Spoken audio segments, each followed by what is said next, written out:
Then the Eurovision was what? Deafening. I could not believe the vote ratio of Erdogan from the earthquake affected area. Mind-boggling. Yeah, brother.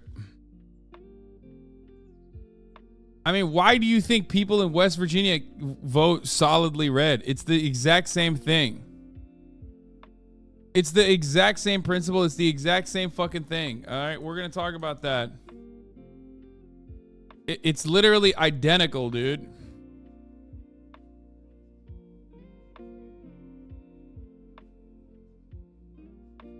Do you believe the results to be legit? Yes. Yeah.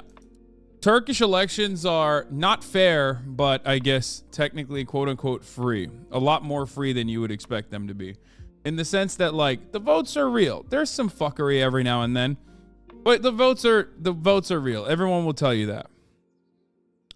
Whereas it's not fair at all in the sense that, you know, the opposition will go to jail or Erdogan will do a gigantic fucking news conference, like where he does like a town hall by himself on every fucking platform 2 nights before the election. Like, the media is overwhelmingly pro Erdogan. They have to be, but they also are pieces of shit too. So it's not exactly fair in that sense.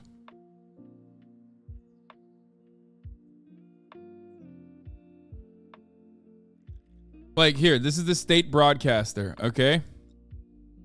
TRT is the state broadcaster, TRT.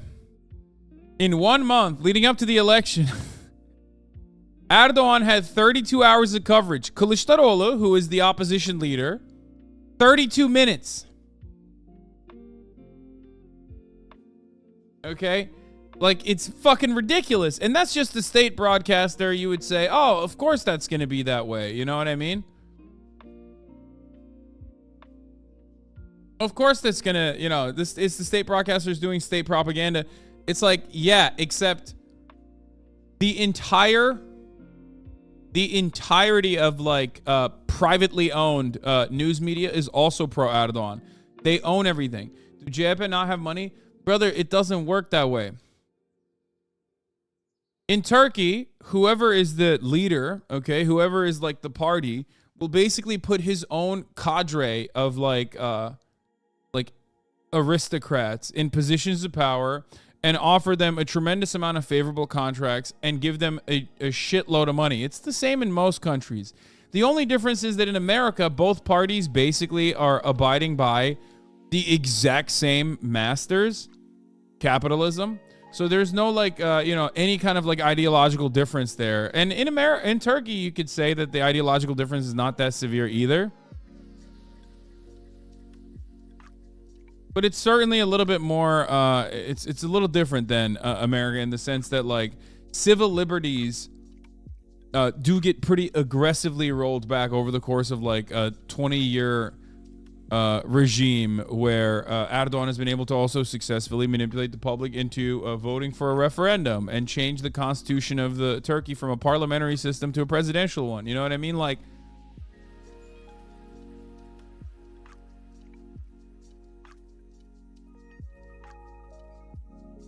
saçma salak konuşma, intihar sikerim ha. Allah Allah.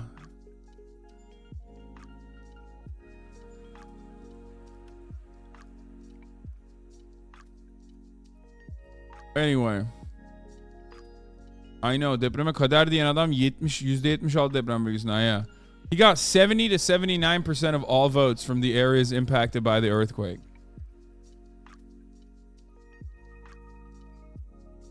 Great infographic on Erdogan's patronage system and media empire. Oh, this is really good. Yep. You have holding groups. And holding groups that also have, like, literally companies that are involved in construction. All that come back to, like, one fucking rich family, right? It's like a chaebol system almost. They also own their own media giants. They also own their own media empires. And every single one of them is pro Erdogan. Like, aggressively so.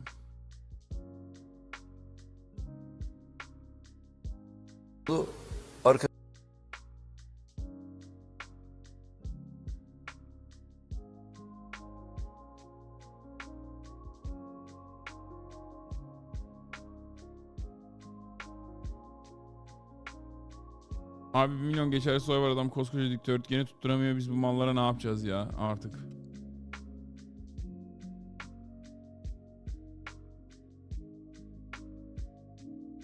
So it's an oligarchy. Yeah, but okay, so it's a little bit different. Okay, it's a little bit different. Okay. Let me explain to you like how countries outside of like the Western the Western sphere of influence and power operate. In the Western sphere of influence and power, no matter what the government is, it doesn't really matter all that much. It's usually going to be a lifeless, faceless, pro corporate structure no matter what happens, right? And both, like, ideologically speaking, everyone's a neoliberal, everyone's eating good, right? It doesn't matter if the Republicans are in power, it doesn't matter if the Democrats are in power. But of course the Republicans will like fuck stuff up and I don't know, like promote culture war issues, wedge issues, things of that nature, right? In a country like Turkey, however, there are actually winners and losers, right? Like in the corporate structure, obviously corporations are still king. Obviously, there's a lot of capitalism where, regardless of the system of governance, there are ideological differences between certain party leadership. But more importantly than that, when they come into power, they basically use the entire government coffers to their advantage. Like they use the treasury like it's their own personal purse, greatly beefing up their own wealth and also solidifying their system of support by bringing up other wealthy people or other business owners into this increasingly more monopolized system of both sphere of influence and also way of producing commodities. So it works a little bit in the opposite direction. So, like when Erdogan won originally, like he brought his own people that are ideologically motivated, to be on his side into positions of prominence and gave them incredible contracts, gave them favorable contracts, deregulated specifically, and also even bullied the competing companies in that industry, bully them out of the fucking, bully them out of the marketplace. Basically, made it untenable for them to not be pro Erdogan. So, of course, all of the oligarchs in Turkey were brought to heel. They all became pro Erdogan. Okay. And in that process, like the mafia, he's also getting a cut from the contracts. He's putting his children also in positions of power in these companies inside of this corporate structure. That's basically how that works in Turkey. It's a little bit different than America in that regard, where it's more transparent, it's more corrupt openly.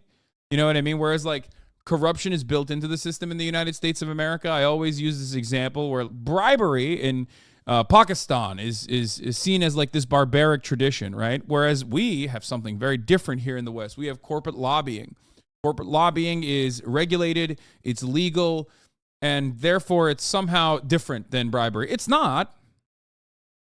It's not different than bribery. It's the same shit. We just have a different name for it. And we like to act like here in the West that we are above that kind of thing when we're absolutely not above that kind of thing. And in countries that are not as developed or not inside of the Western, not directly inside of the Western sphere of influence, you see that kind of open corruption, whether it be Latin American countries, whether it be Turkey, whether it be fucking, countries in the East, Far East. Like there are very similar structures that are somehow very different, okay, in the way that it operates. Okay, I'm not going to watch the NATO working with fascists to crush the left in Turkey video right now. That's an hour. This is literally 1 hour and 21 minutes, okay? And it's like relatively relevant, but not all that relevant to what we're talking about right now. So we're not going to do that at the moment.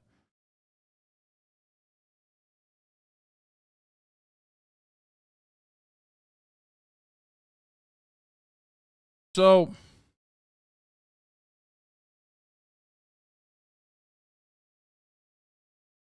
would you consider Erdoğan an Islamist?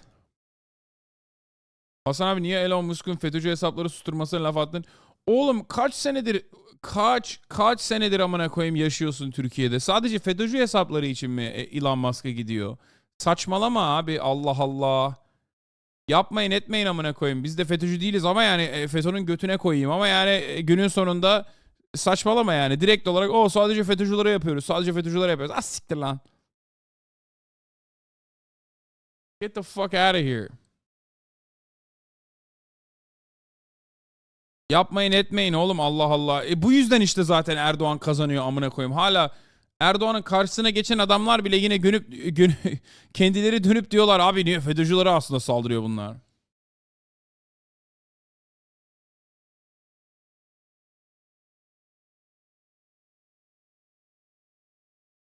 Cemuzan was the pin that allowed Erdogan to become dominant in the parliament, but maybe more importantly in media. After Cemuzan lost and he got charged for fraud and racketeering, all his assets were seized.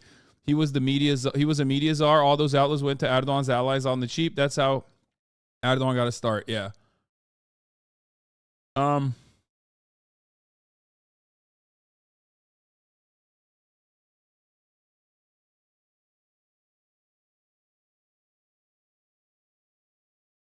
Abi FETÖ'yü enlemek önemliydi. Adamlar saçma sapan dezenformasyon yapıyor. Yapma ya. Kim kazandı amına koyayım? Dezenformasyon, mezenformasyon yaptılar da kim? Saçma salak konuşmayın abi, Allah Allah. Yapmayın arkadaşlar. Ay, salak mısınız?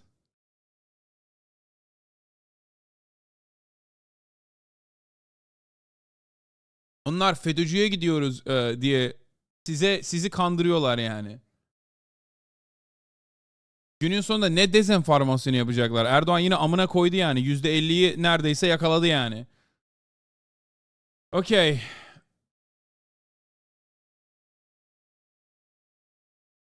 But you have to give credit to Erdogan for reducing the military role. As a Pakistani, I wish someone would reduce the military influence in our country.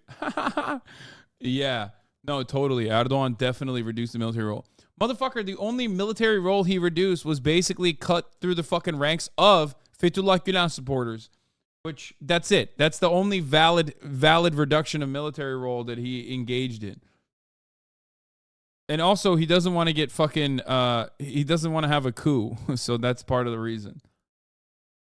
But as far as like the military role goes, let's be real. Like the military is still an incredibly prominent force in Turkey. He still utilizes it.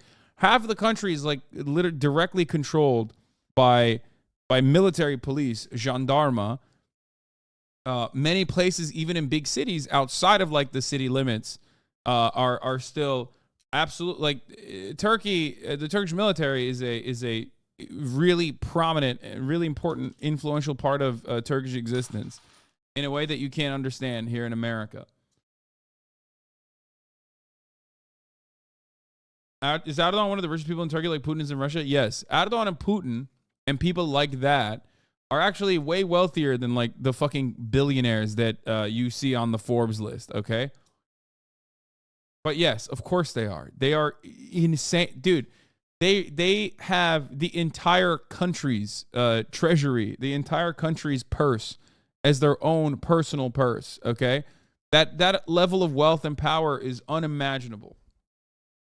No, not like Trump. Trump is, brother, if you think Trump is anywhere near as fucking wealthy as Erdogan or Putin, you're delusional. Trump, does he even have $5 million to pay E.G. and Carol? Like, I don't think Trump has shit. Trump is a fucking broke boy, dude. These people are the real fucking power brokers and the real wealthy people.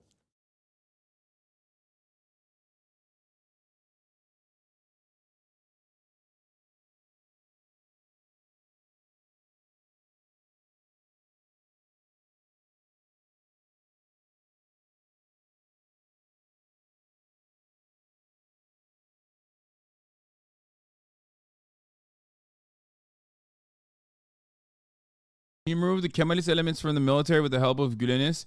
After the coup, he then got rid of the Güleniz. Now, military no longer holds political influence. There really isn't a way to make an argument that military has a shred of relevance it once had. I mean, I agree with that. I just meant, like, as far as military activity goes, that chatter was making it seem like Turkey is no longer, like, weaponizing its military or whatever, or the military doesn't have the military's political power has been neutered, yes, but the military's power, as far as like the Turkish military goes, is still very much a prominent force, whether it be fucking northern Syria or whether it be anywhere else, really, even domestically.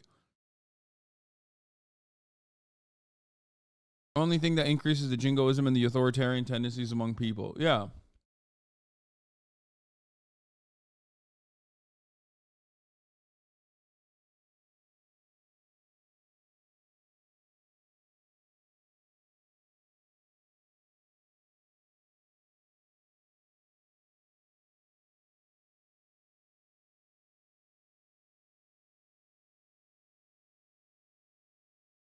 Oh, for the record, Elon Musk, we're going to be talking about in a second. Like, Wikipedia and Twitter in the past, under Jack Dorsey, who I'm no fan of, let's be real, have been able to successfully sue the Turkish government. So the idea that Elon Musk is like a free speech defender and that's why he fucking capitulated to Turkish interests is ridiculous. Yeah, he's a fucking piece of shit.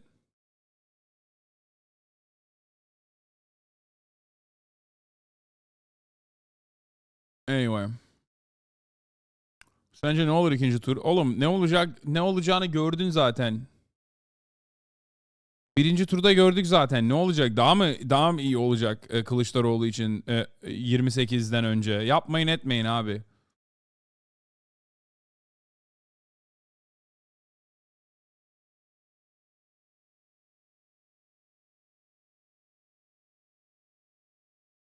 There's a lot of copium and a lot of hopium running around on the internet. A lot of people are saying that there was like election interference or like some fuckery going on. Sandıkta yalanlar. And that's fair. That does happen regularly around every election cycle. I unfortunately have no method of parsing through what is fake and what is real, and neither do the Turkish people that literally live inside of Turkey, unfortunately. And when you don't have like an effective media apparatus that is rid of like any sort of serious bias, nope, he removed Kevin's names. Oh, we talked about that already. I love using that word to describe Turkish politics as it was originally coined during the Crimean War by the British who came to help the Ottomans against Russia. It is addition to the religious tinge makes it perfect. Yeah. What is this? Like Marmara Yeni Kapı istasyonunda bir genç oh, come on. Don't show me that. Don't show me that. That was that like the youth are it's sad. It's a sad state of affairs. It's like people killing themselves now because of the result of this election.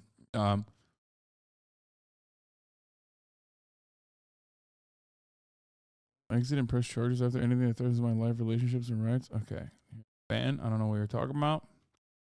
You can get it sorted out on your own.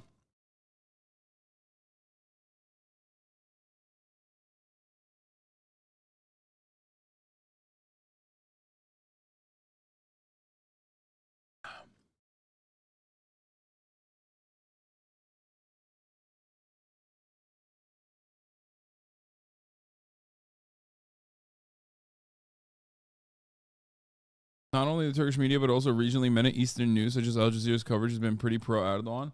D Boncuk, thank you for the 20 gifted subs. Listen, there's a reason for that because, like, Erdogan is stability, and Erdogan is already like very effectively, you know, placed himself at the helm for all of these years. So for many people in the region, especially like their media is effectively controlled by their own state interests as well. They see him as like an Islamist. They see him as, especially on his foreign policy, they see him as like anti-Western imperialist. You know what I mean? Now that's not true, obviously, but it doesn't fucking matter. And ultimately, a lot of people want to vote against him because domestically, he's a fucking gigantic, corrupt, monstrous piece of shit who is actually also very religiously repressive. He's awful. Like, people, I used to compare Trump to Erdogan in the sense that like Trump was a wannabe Erdogan. Erdogan is the archetype. You know, Vladimir Putin and Erdogan are very similar to one another in many respects, and there's not really much you can do to take these guys down. You know what I mean?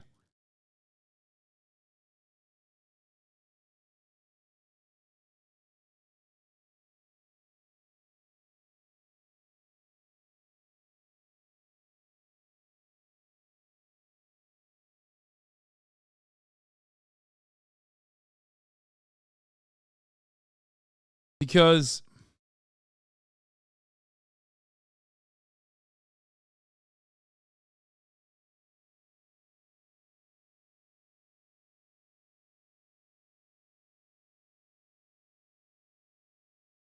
if you put Trump instead of Erdogan, the result will be the same probably. I mean, the thing is, Erdogan has a shitload more power and a shitload more leeway, probably a lot smarter than Donald Trump, too. Like, you don't speak about people like Vladimir Putin or Erdogan in the same terms that you do about, like, the comically stupid fucking American presidents. Like, George W. Bush is a puppet. Trump is a puppet, ultimately, right? He had some tendencies that leaned away from, like, corporate masters and whatever the fuck they wanted him to do. But, like, Erdogan, Vladimir Putin, and the like, they operate on their own speed. They don't, like, they're zeki değil. Amerika'dakilerden daha zeki günün sonunda. Yapmayın etmeyin oğlum. 20 senedir amına koyuyor ülkenin. Allah Allah, o kadar yani. Etrafındaki adamlarla beraber zekiler yani. Aptalca şeyler söylemeleri aslında akıllı oldukları için söylüyorlar. Hayvan olabilir ama günün sonunda adam biliyor nasıl hayvanları manipüle edeceğini. Gördünüz yani, gözünüzde gördünüz. İnsanlar salak.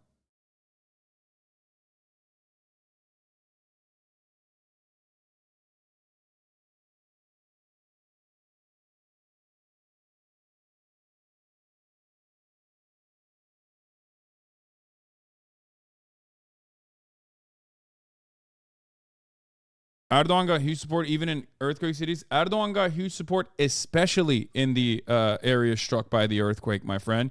He got 70 to 79% support in areas that were directly, like, 100,000 people were fucking murdered because of the Erdogan regime and their consistent deregulation as they offered fat fucking contracts to their friends who were contractors, right? Who were like pro Erdogan contractors, as they refused to regulate these areas. These people lied to the public when they built these fucking houses, and they butchered them. They butchered hundreds of thousands of people. And then the surviving people, they licked their fucking wounds, okay? They looked around and they mourned the losses of their friends, and then they fucking turned around and voted for Recep Tayyip Erdogan. Like, fucking 79%, man. You will never understand that. This is why I always would say,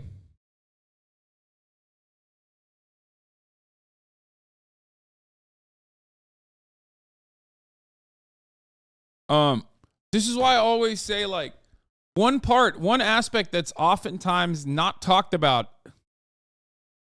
in a country like Turkey is that Recep Tayyip Erdogan is more popular than American presidents are in America, okay? Like, that's something you got to remember. Like, this motherfucker, for all of his, like, horrifying nonsense and all of his fuckery in the media, has still been able to captivate 51% of the population consistently, whether it be a coalition that he builds with the Nationalist Party or not. Ultimately, he's been able to do this for like 2 decades, almost 3 decades now. And people don't understand it. Like, they think, people in America don't understand it. How much of it is anti-NATO stance? Yeah, that's a laughable fucking notion, okay? If you think Turkish people give a fuck about NATO, I don't know what to tell you. I've seen that coverage in America, okay? I saw that coverage in America where people are like, this is, the opposition leader is going to be pro-NATO. The opposition leader is going to be more pro-NATO. It's like, bro, no one cares. Are you joking? I'm not particularly fond of the Social Democratic Coalition either, but it doesn't fucking matter. You just want someone who is going to be like at least marginally less corrupt, okay? That's the main goal for Turkish people that go out and vote. The ones that vote against Recep Tayyip Erdogan, they're voting for someone who is just marginally, just a little bit less corrupt. Please, just, we're paying these fucking taxes. Just like, give us back something in return and don't fucking pocket it for your sons and your daughters and your fucking, wife and your family immediately. No one gives a fuck about NATO, dude. What the fuck? No one's even thinking about fucking NATO. Yeah, someone in the chat said, Abi ne NATO'su ya? Ekmek 8 lira. Exactly. Bread is 8 lira. What fucking NATO are you talking about?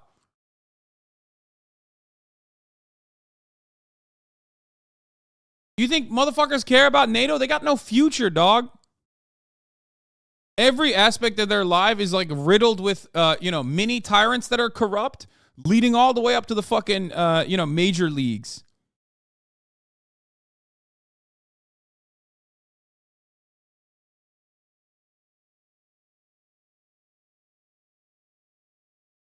Yeterince pahalı değilmiş demek ki. Evet amına koyayım. Daha sana pahalı ama demek ki diğer taraflarda pahalı değil yeterince.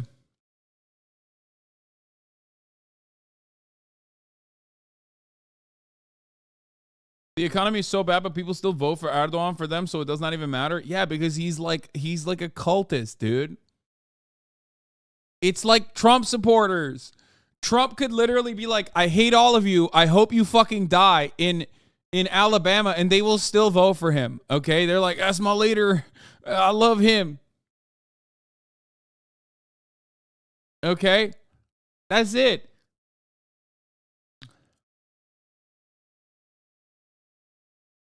And the worst thing that could have fucking happened, and I will never forgive America for this, was the coup d'etat that occurred in Turkey. Because this result probably would have been produced at least fucking, I don't know. This result this time around, this election cycle would have been an actual dub. Because this current result that you saw where his this is the lowest he's ever had in popularity, not making it through the fucking first round of the election, going to a runoff. This result would have been the result last time around. But then the fucking coup happened. And when the coup happened, he solidified his support so much so that he was able to put a referendum together. And in 2018, change the fucking constitution of the country from a parliamentary structure to a fucking presidential one.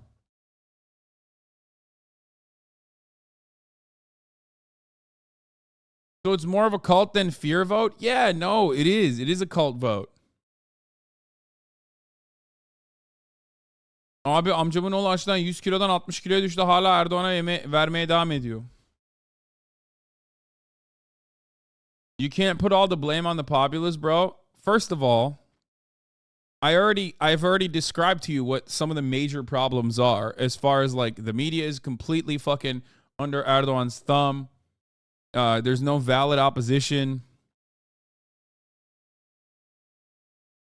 Bro, I gave you guys what happened here. Okay, let's just start from the top before we get to like the American, the American process. Let's take a look. So, Turkey election, your guide to how the electoral system works. There are more than 64 million eligible voters in Turkey, including the close to 5 million first-time voters. Okay? More than 64 million people are eligible to vote in Turkey's presidential and parliamentary elections on May 14th, with Recep Tayyip Erdogan facing his toughest test in 20 years. Every 5 years, there's a parliamentary and a presidential election. So that's what's going on right now. Here's everything you need to know about how the electoral system works. So Turkey used to have a parliamentary system. They transitioned to a presidential system in July 2018, a month after Erdogan won the presidential election. How did they do that? Well, there was a martial law instituted in the immediate aftermath of the coup d'etat that had happened the year prior, and then there was a referendum vote held. Okay, the powers of the president were broadened after a 2017 referendum approving the change to an executive presidency. So just understand that. Originally, it was a parliamentary system, and the presidential, the role of the president was like non-existent. Basically, the president was a symbolic figurehead. He was like the guy that you send overseas, not the one who's like dealing with domestic and foreign policy directly. The party leader would be the one that head the parliament. It would be the person who was the actual person who was like in charge. Now, of course, like the prime minister was the one in charge, right? So that was also Erdogan at a certain point. So he swapped all of the powers of the presidency and then kept running the country. He was always running the AKP, the party that he's the leader of since AKP came to power. But he very openly was doing it now, right, as the president. The post of the prime minister was abolished, and the president also became the head of government. In the new system, voters elect the president directly. So how does the voting work in the Turkish elections? Turkey transition, we already mentioned that. They vote for a party and they vote for the president directly now. Citizens vote for party lists under proportional representation rather than the candidates.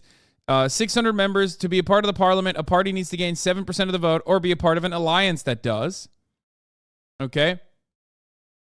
You first vote for the president and then you secondly vote for the party. You citizens vote for a candidate, and for the president to become the president, the vote needs at least 50% of the presidential votes are needed to secure the position. Erdogan fell short of the 50%. That's why there's going to be a runoff. Okay?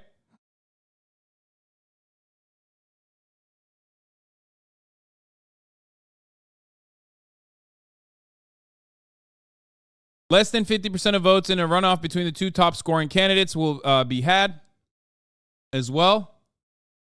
At least 50% of presidential votes are needed to secure the position, and then less than 50% of votes result in a runoff between the two top scoring candidates. So it's going to be a runoff on the 28th. Okay, a second round of elections between Kemal Kılıçdaroğlu, the leader of the opposition coalition, and Erdogan, who has his own little coalition as well. Okay. Now, everyone was incredibly confident, and I would say more confident than I have seen people on the ground leading up to this election that Erdogan was not going to win, and that Kemal Kılıçdaroğlu was actually going to win with a 51% majority vote.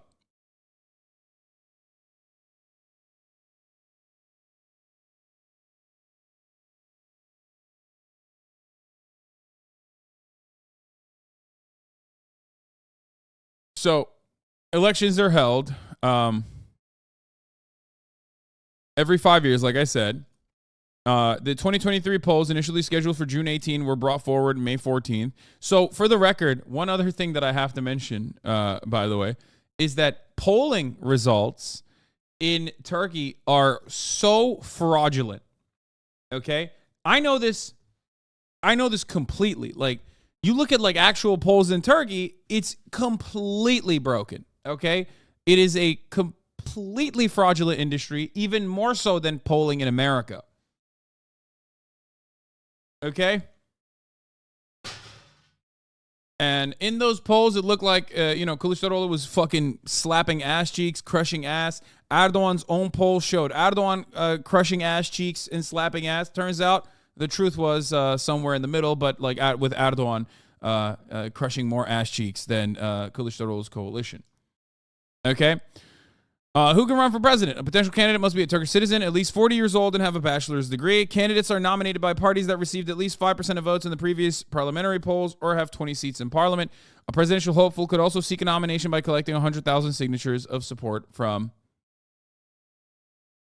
citizens. How does a presidential candidate win? A candidate needs more than 50% of votes in the first round to win outright. If no one crosses it, the top two candidates will go head-to-head in a runoff 2 weeks later. This year's vote is set for May 28th. How do parliamentary elections work?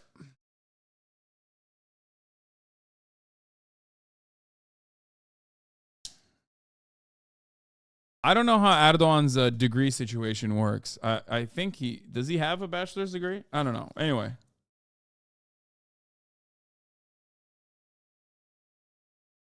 Bunu neden okuyorsun ki? Hem diploması yok hem üçüncü kez aday oluyor. Anayasa umurunda değil. Yeah. Well, it doesn't matter. Erdogan can do whatever the fuck he wants. Okay.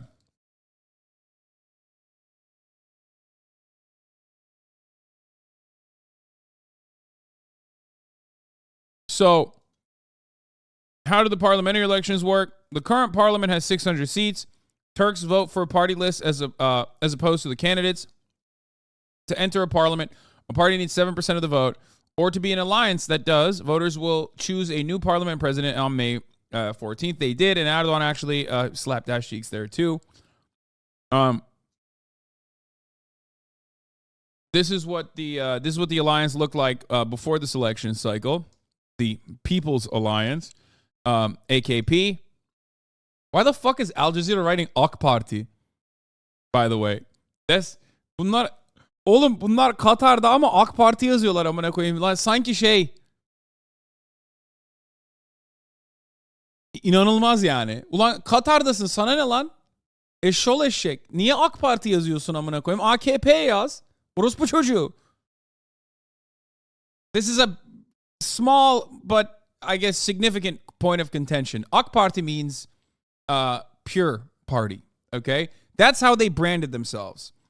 It's supposed to be AKP, but they called themselves AK Party. So you can kind of tell if someone is in support of AKP by the way that they describe the party. And if they say AK Party, that's like they're kind of, they must be a fan. Okay?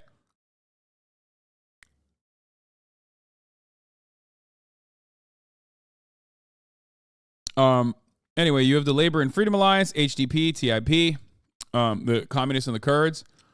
You have the coalition, the opposition coalition, which is İYİ, which is a cutout from MHP.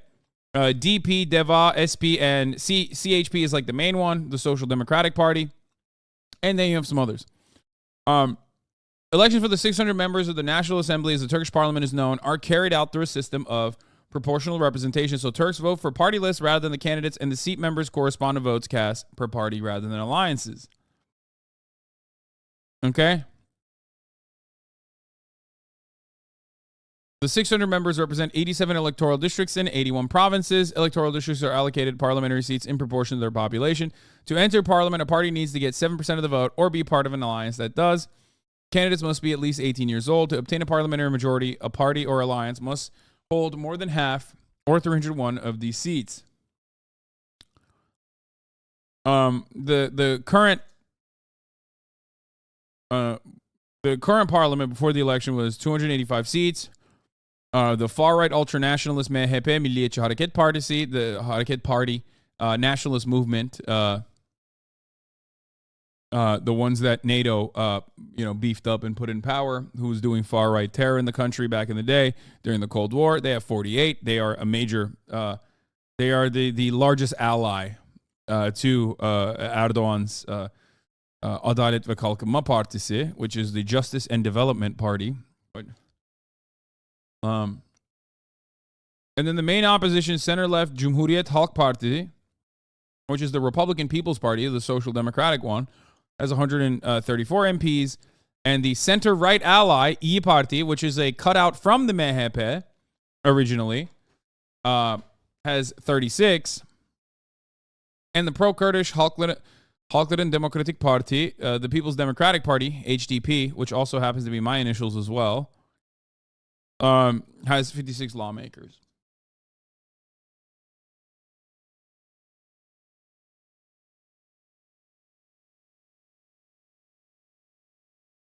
So in April 2022, the election threshold was reduced from 10% to 7%. A law changed the way seats are distributed among members of the party alliance. Parliamentary seats were previously allocated according to total votes received by an alliance. Now the seats will be allocated according to the votes that a party receives individually. Alliances are therefore used so that parties can surpass the election threshold. This also pits parties within an alliance against one another. A lot of this stuff is pretty basic in a multi-party system. America is is a two-party system with like some other parties on the side, but they're like laughed out of the room for the most part. But the reason why there's this is what happens. Like, it's supposed to be more representational. It's supposed to give you like a diversity of ideas. Obviously, there's still different ways of coalition forming and numerous different ways of basically creating opportunities for gridlock.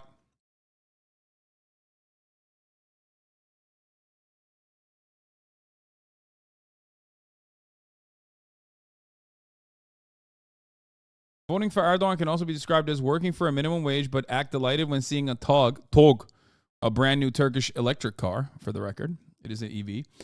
Forgetting the fact that you won't be able to buy even his tires, and it wouldn't do any effect to your economic situation rather than making you feel even poorer. Pretty much. I think there's also one other component to this that like a lot of people in the West don't know about, and even people in Turkey will probably regard in a more reactionary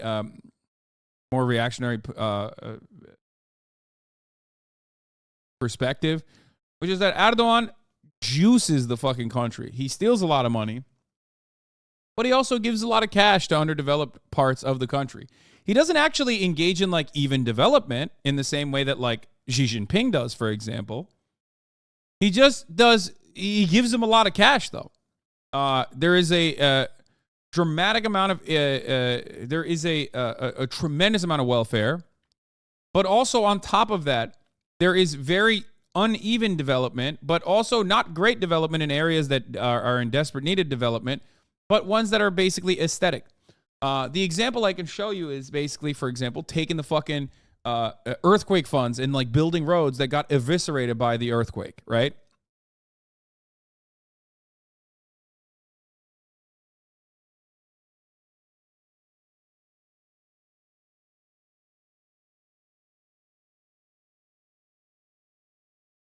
You realize Turkey wouldn't have been what it is today without someone like Erdogan? What? Tog, thank you, Erdogan. Erdogan built this country. RT is the reason Turkey even has a leg to stand on today. You realize Turkey wouldn't have been what it is today without someone like Erdogan? Yeah, no, totally, man. Bro, you're joking, right? Like, are you LARPing as like a fucking weirdo? Reis, he didn't wait to declare a state of emergency. Hasan, Reis, RTE, Reis. Hasanabi birçok kişiyi kandırmış hali hazırda, ne söyleyeyim onlara bir Müslüman olarak.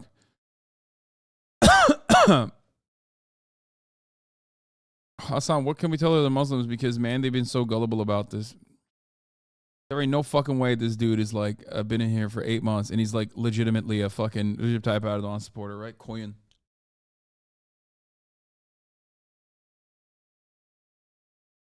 I wonder if he's also joining us from Germany. Might be Aussie. Australian Turk, maybe?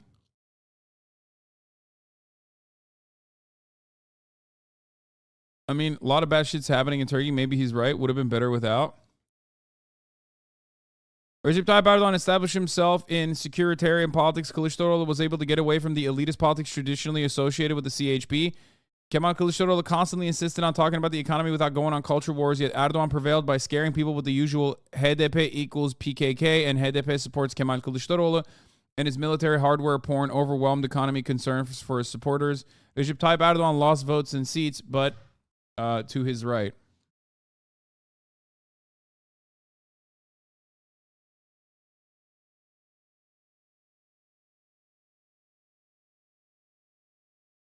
Yeah, the economy is great in Turkey. Thank God for Recep Tayyip Erdogan.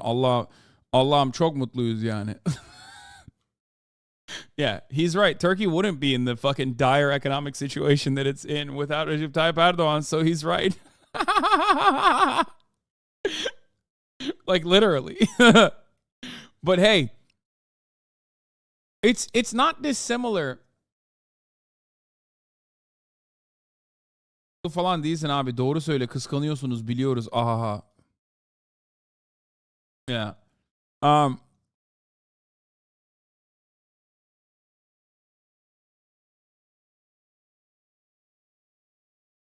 Why did the German Turks always vote Erdogan? I don't understand it. Hiç anlamadım. I've told you this before. Çünkü Antalya'ya geldikleri zaman euro çok daha güçlü Türk lirasından. Amına bile koyuyorlar. Anlamıyorlar ki Almanya'da ağzına sıçıyor Almanlar. Ondan sonra o ağızlarına sıçtığı zaman Almanlar onlar daha böyle kendi kendilerine komünite yaratıyorlar. Ondan sonra o komünitelerde bayağı sağcılar yani ağır sağcılar. Sonra Türkiye'ye geliyorlar. Kral gibi yaşıyorlar bir 2 ay 3 ay. Ondan sonra siktir olup geri gidiyorlar. Almanya'da yaşıyorlar amına koyayım. O yüzden siklerinde bile değil Türkiye'nin ekonomisi. Türkiye'nin ekonomisi ne kadar kötüyse onlar için o kadar iyi. Bundan dolayı %70'i gidiyor Almanya'daki Türklerin hepsi gidiyor Erdoğan'a oy veriyor reis diye.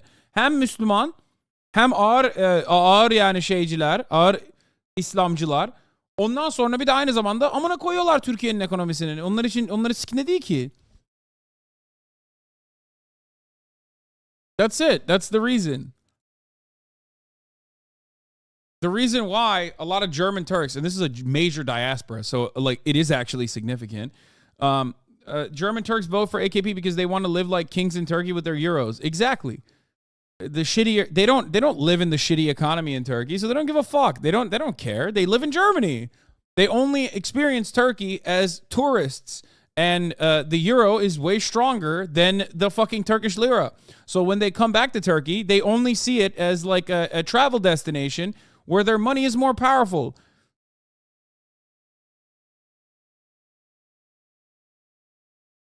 That is wrong. Else all diaspora would vote for AKP. UK and USA voted anti-Erdogan.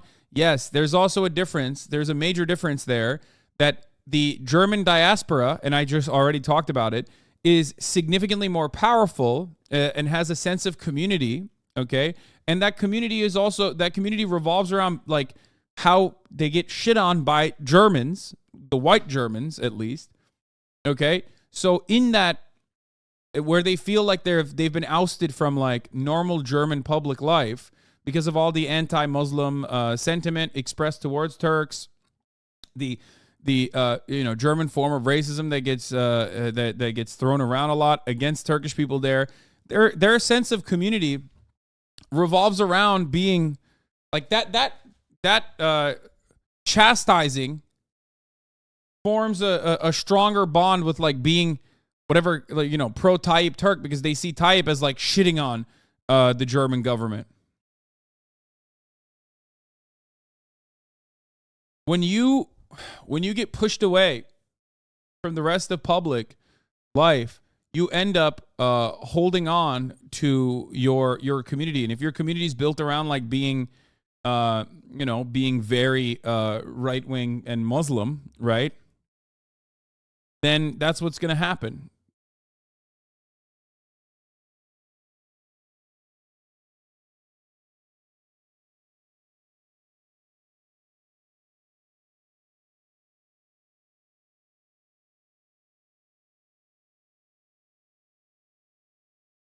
And also, those who voted for AKP in Germany vote for leftist parties in Germany. Yeah, that's the funniest part. But also, German Turkeys are mostly third, even fourth generation immigrants. Most of them don't have an idea about what's going on. Yeah.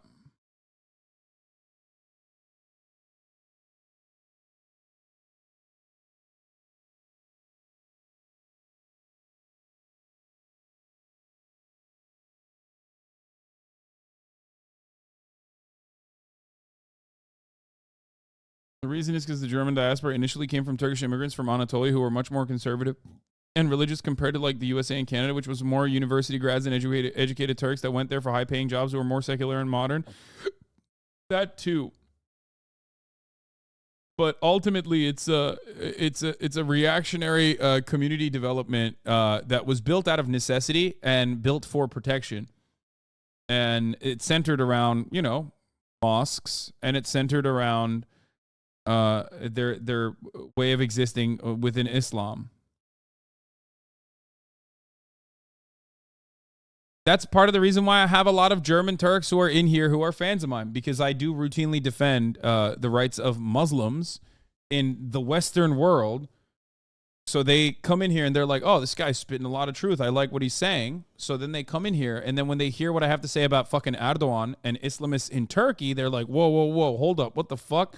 That's how you get to that chatter who's an 8-month subscriber who likes everything I have to say about defending Muslims existing in the Western world in peace without any kind of like you know racial animosity launched towards them, but they don't realize that like when it comes to domestic policy in Turkey, I have a very dramatically different attitude. It's still the same principles, but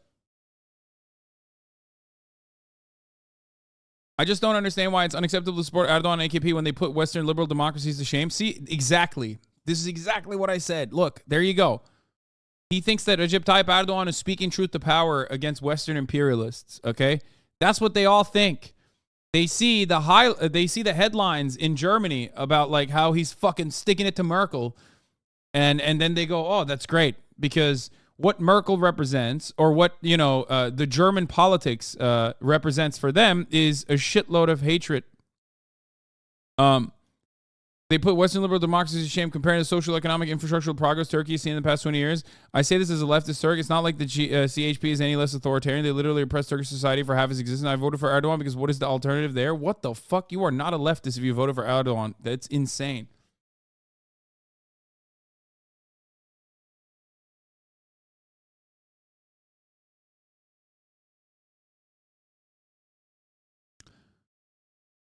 Turkey's social, economic, and infrastructural progress is so funny because it's all like you saw the infrastructural progress during that fucking that earthquake. That's the infrastructural progress that Turkey made. Fucking cardboard cutout buildings, deregulation, just like uneven development, development for the sake of like making developers money and not necessarily for like actual housing for people. All of that stuff is aesthetically speaking, that stuff plays well to the broader voter public, like even this guy who considers himself to be a leftist.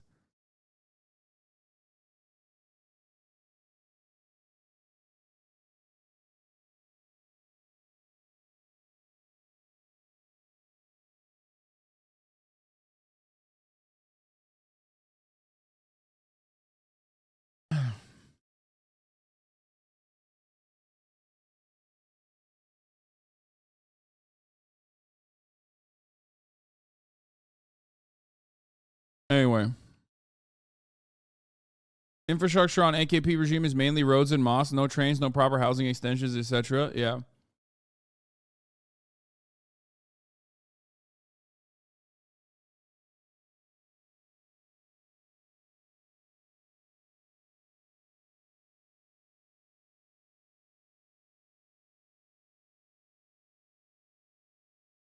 I don't understand how you look at the current situation that is the Turkish economy and think shit is good.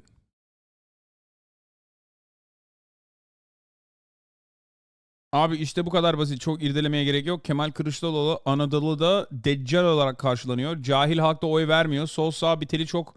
Orada herkes paraya bakıyor. Tayyip sağcıymış, solcuymuş, kimsenin sikine değil. Bunu kimse anlamıyor. Sahada Sarıgül gibi oy toplayan adamları yok. Teşkilatlanma zero, organizasyon sıfır ve üstüne Anadolu'nun nefreti Kemal Kılıçdaroğlu var. Tek sebep bu. I mean, that seems like an antiquated. That seems like an antiquated way of thinking, but okay. So he basically said there's no left-right coalition. Everybody just wants the money. Everyone looks at the money and they think Kemal Kılıçdaroğlu is like the devil in Anatolia, like the less developed, more rural areas of Turkey where the villages are, where there's a fuckload of people, right? There, the same dynamic that you see in America within urban populations versus like developed cities and like the areas of high density that we consider the bi-coastal liberal elite versus rural areas exists in Turkey as well. So it's not all that different in that regard.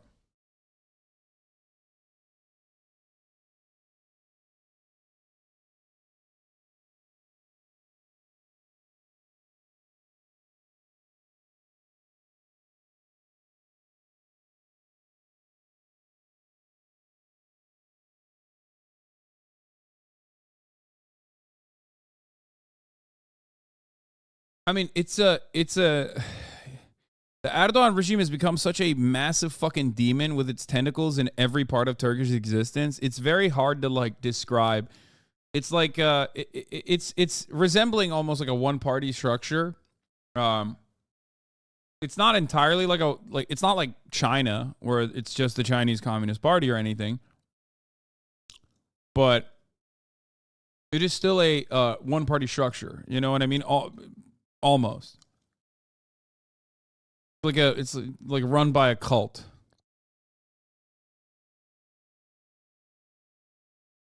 Bro, I'm a TIP member, and I was at my ballot during the count. There was 2 AKP minions at every classroom, while I was the only op at the school. This is the problem. They're like a cult. Voting is not enough anymore.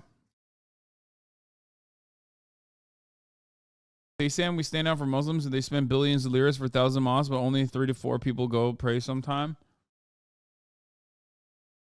What will happen after Erdogan's gone? I mean, I don't know. I don't even know.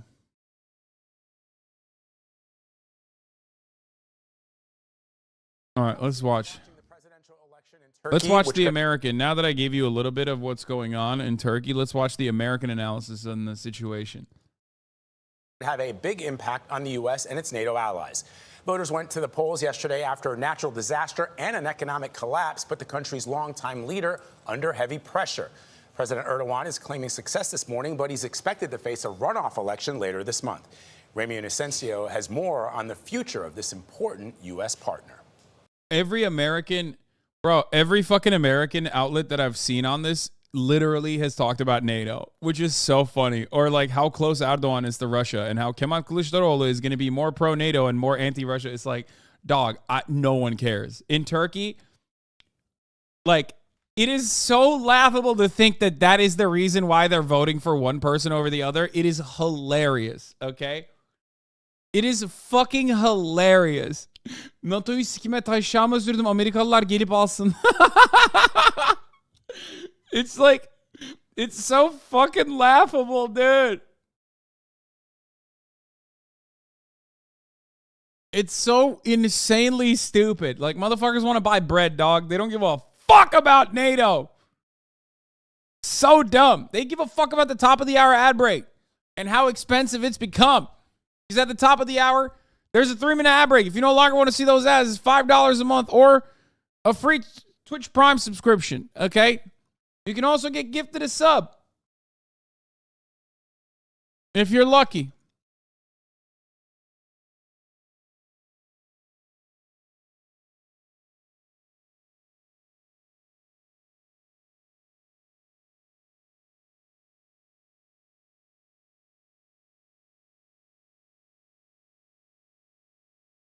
Anyway, here's the 3-minute ad break now.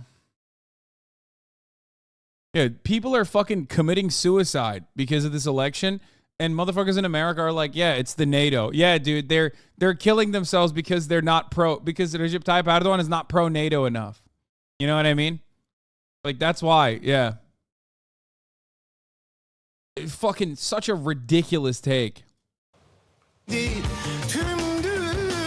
Turks by the thousands waved flags and cheered a seemingly triumphant President Recep Tayyip Erdogan. Seçimlerde We've already surpassed our closest competitor by 2.6 million votes, he said. But these party songs may be too soon. Twin earthquakes in February that killed more than 50,000 people, inflation near 2-decade highs, and a currency that's crashed against the dollar have shaken once seemingly invincible support for Erdogan. He came to power in 2003. More people than ever now want change. Erdogan.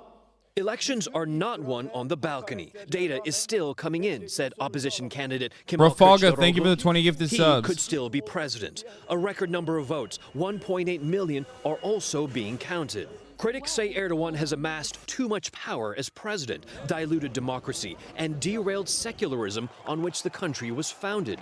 Supporters say he has brought Islam back. Both men have agreed to a runoff, if needed, held in 2 weeks. For Washington and much of Western Europe, an open secret. The end of Erdogan would be their new Turkish delight. For CBS Mornings, Remy Inocencio, London. After 20 years Why Erdogan's fate matters to Biden and the United States.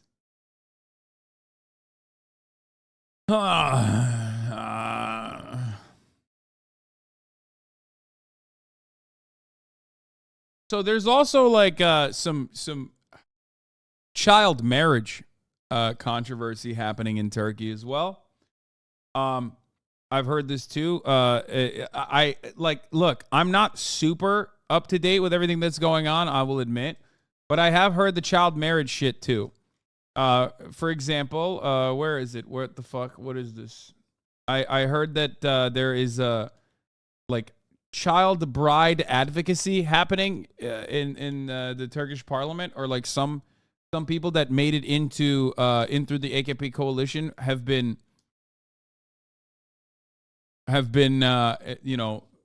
advocating for child brides and shit.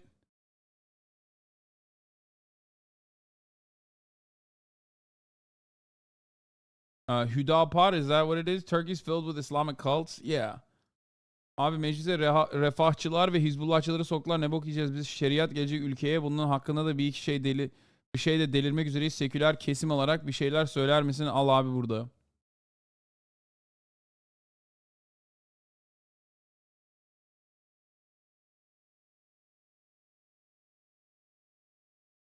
Bu adam milletvekili oldu. Cemaatlerin çocuk yaşta evliliklere izin vermesi konusunda neler düşünüyorsunuz?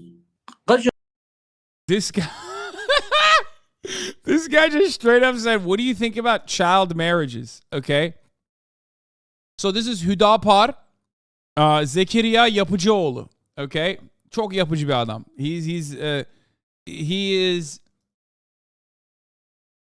is asked the question about like what his opinion is on child brides. Okay.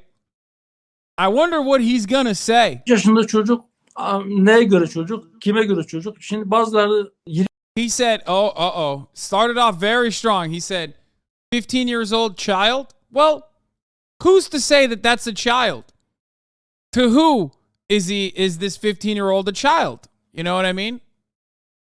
That's what he started off with. Çocuk, kime göre çocuk? Şimdi bazıları 20 yaşındadır ama hala çocuktur. Bazısı He said some are 20 years old, but still a child at heart. 15 yaşındadır ama olgundur. Şimdi daha Some are 15 years old, but very mature. önce ben hukukçuyum. Ben hukuk fakültesinde okuduğum dönemde kız çocukların 15, erkek çocukların 16 yaşında kanunen evlenmelerine imkan var. Back in my day, 15-year-olds and 16-year-olds could legally get married, he says. Ben hukukçuyum. Ben hukuk fakültesinde okuduğum dönemde kız çocukların 15 Ne fakültesinde okudu anlamadım. Ne diyor?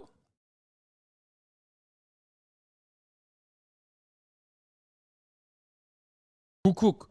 Oh, he's saying back in my day when I was going to law school, Yarrak fakültesi, people could legally get married at the age of 15 or 16. erkek çocukların 16 yaşında kanunen evlenmelerine imkan vardı. Anne babaların rızası varsa evlenebiliyorlardı. Bence As long as the parents gave consent. eğer kişi psikolojik ve biyolojik olarak kendisini evliliğe hazır hissediyorsa And he thinks that if someone is psychologically and biologically ready for marriage, eğer ebeveyni de bunu uygun görüyorsa and if their parents are on board with it, bence daha erken yaşlarda evlenebilmeliler. and people should be able to get married under the age of 18. Şu anda genç yaşta evlendikleri için cezaevinde olan çok sayıda insan var ve He says there are so many people in jail. This is my favorite argument, by the way. They always make it seem like there's, people that are constantly being thrown in fucking jail for being, for representing their version of like Islam, I guess. So it's the same fucking shit that right-wing Republicans say in America. It's literally identical. They're throwing us in jail, brother, for child brides, which is my right to do. Like it's the same. This motherfucker is literally, this is our version of the yee pedophiles, okay? This is the Turkish version of the yee pedophiles. He's saying that they're throwing people in jail, brother, for wanting to express their love at the age of 15. bu aileler parçalanmış, çok mağdur olmuş durumda. Bazı cemaatlerin Which is a lie, by the way, for the record. That's fucking ridiculous. He's making it seem like little children are fucking thrown in jail.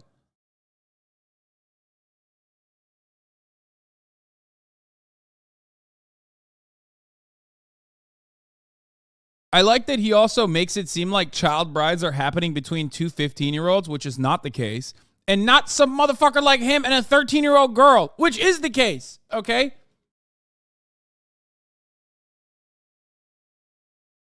Çocuk Yeah. How old is a child? According to what? According to whom? Some are 15 years old, but they look mature. If a person feels ready, if his family approves, he can get married at an earlier age.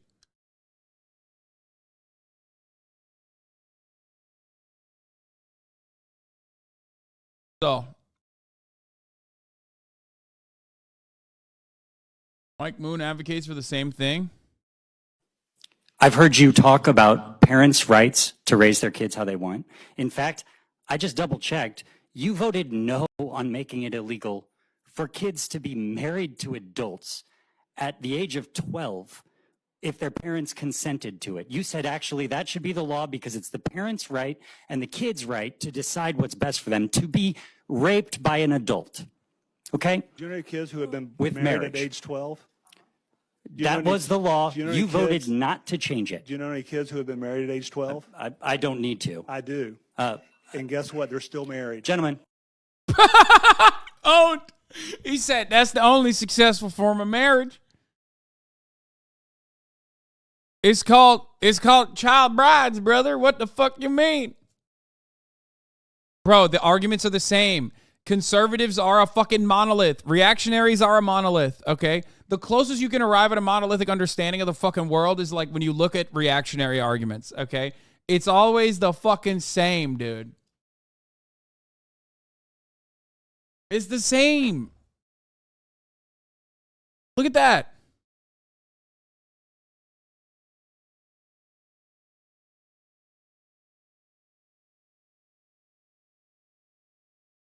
So here's what happened, by the way. I appeal to the youth. There's someone who shamelessly is propagating you with montage content. The threshold is here. If Aleppo is there, the throne is here. Eşikçi buradadır. Halep oradaysa arşın buradadır. This is apparently Erdogan. Cumhurbaşkanı Erdoğan bu akşam yayınlanan gençlik buluşması programında daha önce mitingde gösterdiği Kemal Kılıçdaroğlu'nun arkasında PKK yöneticisinin montaj yapıldığı videoyu gerçekmiş gibi anlattı. Oğlu arkasına terör örgütünün başındaki adamı alıyor.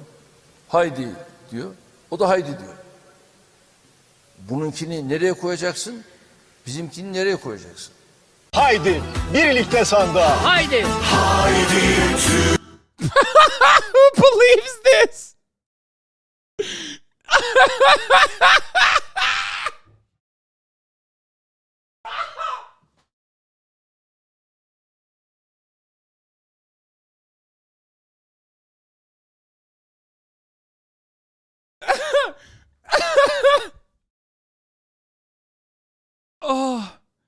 Oh God. Oh my God. Okay.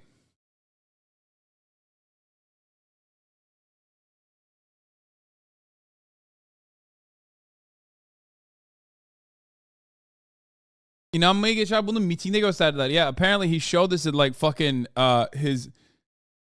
This is why I'm telling you, Donald Trump is like Donald Trump. Okay. Donald Trump needs to learn a thing or two from Recep Tayyip Erdogan, okay?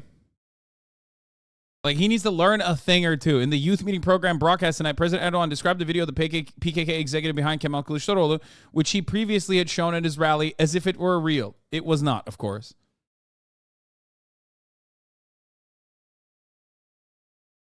Like Trump literally, Trump will like play fucking cat turd videos at his rallies, okay?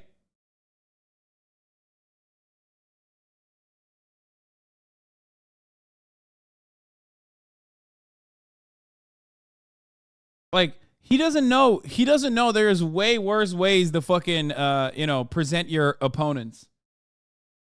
Bu montaj 30 gün boyunca 32 kanal aynı anda verdi her mitingde. Yeah, the worst part is when Erdogan uses something like this and says like, my opponent is being backed by like the PKK or whatever. Okay? It's not just that you're using it at the rallies or the media is like fact checking it. They play it as though it is a matter of fact, non-fucking stop. They play it on every outlet. They play it on every outlet, literally relentlessly, over and over and over again. And that's one avenue of attack in comparison to so much more. Okay?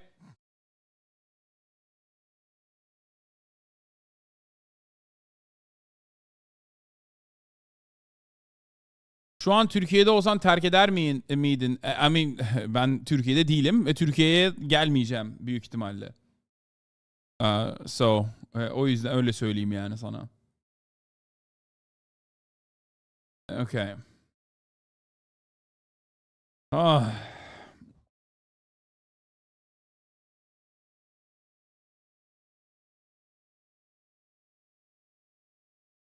Kemal Kılıçdaroğlu kazanırsa gelirim dedim abi. Erdoğan kaybederse kimde bile değil. Kime kaybederse kaybetsin. Ama kaybederse gelirim dedim.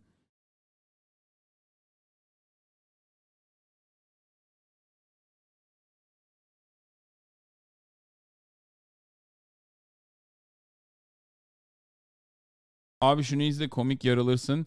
Devlet Bahçeli Recep Tayyip Erdoğan hakkında yakışıksız kelimeler kullandı. Devlet Bahçeli used indecent words about Recep Tayyip Erdoğan.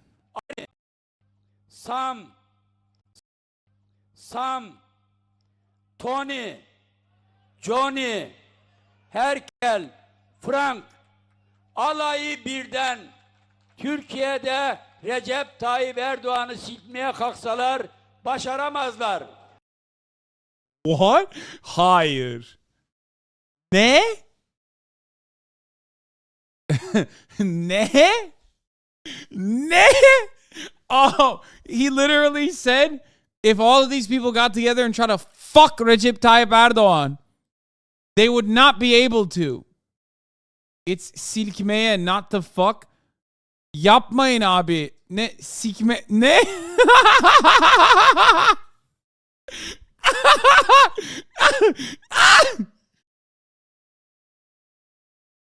Wait, I gotta run it again. Silmeye kalksalar, Recep Tayyip Erdoğan'ı silmeye kalksalar başaramazlar.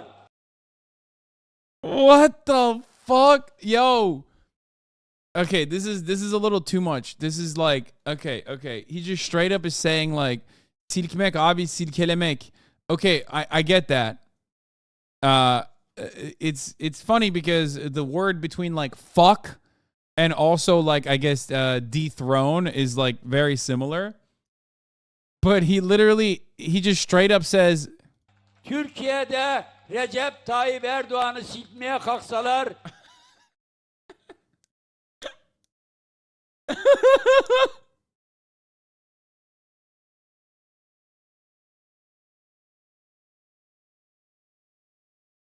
abi sikmek mitmek demiyor abi. Açık açık söyleyeyim. Adam direkt olarak sikmeye dedi.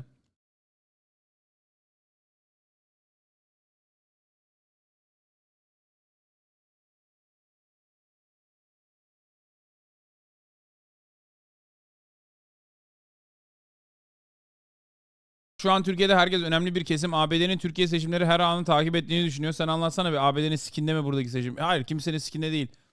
Haskoloğlu asks, a lot of people in Turkey think that America is like paying a lot of attention to the Turkish elections. Is this true? No. Nobody in America gives an absolute shred of a fuck, a single fuck about the Turkish elections. Even the liberals are trying to generate some level of like interest about the Turkish elections. Okay? By talking about how much the Turkish elections mean to NATO. Okay? And even then, bullshit.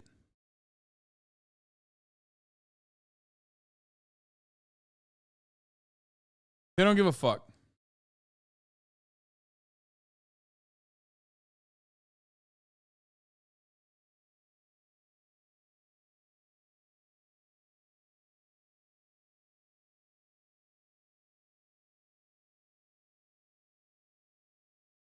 başaramazlar. Anadolu Abi anamızı sikiyorlar abi, yardım et. Abi işte tamam mı? Bak adamı sikmeye kalksalar yapamazlar diyor. That's so fucking stupid, dude. All right, you want to know what America's opinion on Turkey is? Here, let's take a look. Power. Turkey's longtime leader is now facing a runoff election. I gotta pee. I'll be back in a second. Huge implications for the NATO alliance and the war in Ukraine. Huge. Warning. It looks Guys, like huge implications. I mean, oh my God. It's like, bro, Erdogan is like, yeah, Erdogan gets a lot of money from Russia, okay? Which is why he takes this like weird wishy-washy middle of the ground stance on Russia. But Erdogan is also a dog of NATO, okay? So what do you mean? He's the #1 fucking purveyor of Bayraktars. What the fuck are you talking about? It doesn't matter. He's always going to do the NATO bidding. He's just trying to get his fucking money up. He's trying to get his fucking money up and not his fucking funny up. He always has played both sides, literally. Recep Tayyip Erdogan's foreign policy strategy is actually where I personally think he is smart, okay? I have said this before. Turks will get mad at me for saying this. But that's the reason why he captivates so many fucking people in the diaspora, okay? But, like, he always plays both sides, and he always comes out on top. The economy domestically is shit, but his foreign policy comes across to the broader Islamic world as, like, this brave champion that is anti-imperialist. Meanwhile, he's doing everything. He's doing everything that they want. Remember the 1 minute thing that happened many, many years ago to all the Turks in the chat right now when Recep Tayyip Erdogan, what was it, G20 or something, got up and like spoke out against fucking Israel? What did he do? They still fucking sold weapons parts to Israel to use in Gaza. They kept doing that. Okay? Or Davos, yeah, at Davos. Okay? So it doesn't fucking matter. He will, like, the way he presents himself and the way he conducts himself is very different than the way that they continue wheeling and dealing, okay? Behind closed doors. Turkey kept training Israeli pilots, you know what I mean? In that process where, even after Mavi Marmara, where the IDF, the occupying force, actually fucking killed a ship full of people that were trying to bring in supplies for survival, okay, like medical aid and food into Gaza. They fucking drop shipped into it with an attack helicopter and butchered all of those people. That was a big point of contention. Okay? Erdogan still very much was in support of Israel, okay? Even after that, in private. It doesn't matter. What he says in the public eye is very different than how he operates. Same with NATO, same with his allegiance with Russia. Okay? That's it. That's it. That's all. That's how this works. It's just, he's just, you know, he presents himself a certain way, but it doesn't change anything about the way he conducts himself. Like, Turkey is still selling Bayraktars, Bayraktar 2.0. It's a big point of pride for Turks in general. So, like, what's up with that? So, is that going to stop? No. So, shut the fuck up. Like Turkish President Tayyip Erdogan has failed to secure the 50% vote threshold to avoid a runoff. Turkey, obviously a key NATO ally, and has the second largest military in the alliance. But Erdogan has maintained close ties with Russia at the same time throughout its brutal invasion of Ukraine. And he continues to block Sweden from joining NATO, which would be a huge blow to Vladimir Putin. No one better to talk to about all of this and the broad implications than CNN Chief International Anchor Christiana Amanpour. Good morning. Hi. 2 years and a very complex relationship between Erdogan and Turkey and NATO and the United States, because they've proved critical in some ways, the grain deal, et cetera, but also they've proved to be very difficult. They're difficult. Turkey is a difficult ally because, as you pointed out, it's so important. I mean, NATO has so many countries, but Turkey is the second biggest military, and right, so it's on the ground, so it's easily deployable. But over the years, Turkey has, particularly under Erdogan, starting about 20 years ago, when he actually opened up and democratized Turkey, which was very heavily militarized. Yeah. And then, with various challenges like the Gezi Park protests in the 2013, then the attempted coup against him a few years later, he cracked down and he started to become a lot more authoritarian. And that is what's made him unpredictable when it comes to being a rock rock solid Western ally. And of course, before, Turkey used to be kind of the de facto bridge between East and West. Sure. But under Erdogan, they have dropped their Abi Süleyman Soylu isimli bir bakanımız var. Biden için diyor ki şu an her şeyiyle Erdoğan'ı göndermeye çalışıyor ve Erdoğan'a çekemiyor Batı diyor. Sen ABD basını takip ediyorsun, orada yaşıyorsun. Belki ABD'de en etkili Türksün. ABD'de Türkiye'ye bakınca ne görüyorsun? Bir tane anlatır mısın bu eşeklerin anlaması için? Okay. So he's saying there's a guy named Süleyman Soylu, a minister. And he's saying that Biden hates Erdogan and he wants Erdogan gone. And Biden is terrified of Erdogan. And the West can't handle Erdogan. And Haskoloğlu is saying, you follow the American press, you live there, you might be one of the most influential Turks in the United States of America. From the perspective of the United States, when you look at Turkey, can you explain if this is true or not? The answer is no, for the same things that I just mentioned. Turkey is always going to be a wild card in the NATO alliance, but Turkey is very much an effective part of NATO. Okay? That's it. So, no, I don't think that like the United States of America is that terrified of the Erdogan regime because Erdogan does not rock the boat when in places where it actually matters. Okay? If he feels like America is fucking him over with defense contracts that he has due to NATO, and then turn around and get like the S-2000 missile systems from Russia, and turn around to Russia and get like missile systems from them, he'll do that. But ultimately, wherever it matters, where it actually matters, when it comes down to it, when push comes to shove, and they need like fucking arms or provisions, or the S4, is it S4000 400? Sorry, I fucked it up. S2000 is the Honda, the car. S2000. It's the Honda sports car, which is a very sick car, but that's not what we're talking about here. Okay. I don't know why I have this in my mind right now. VTech, I know. That's not. Eski 2000'le alaka. Yanlış söyledim amına koyayım.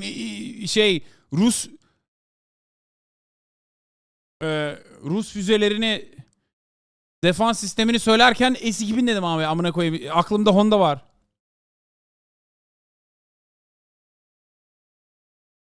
Great car, by the way. Unrelated to everything.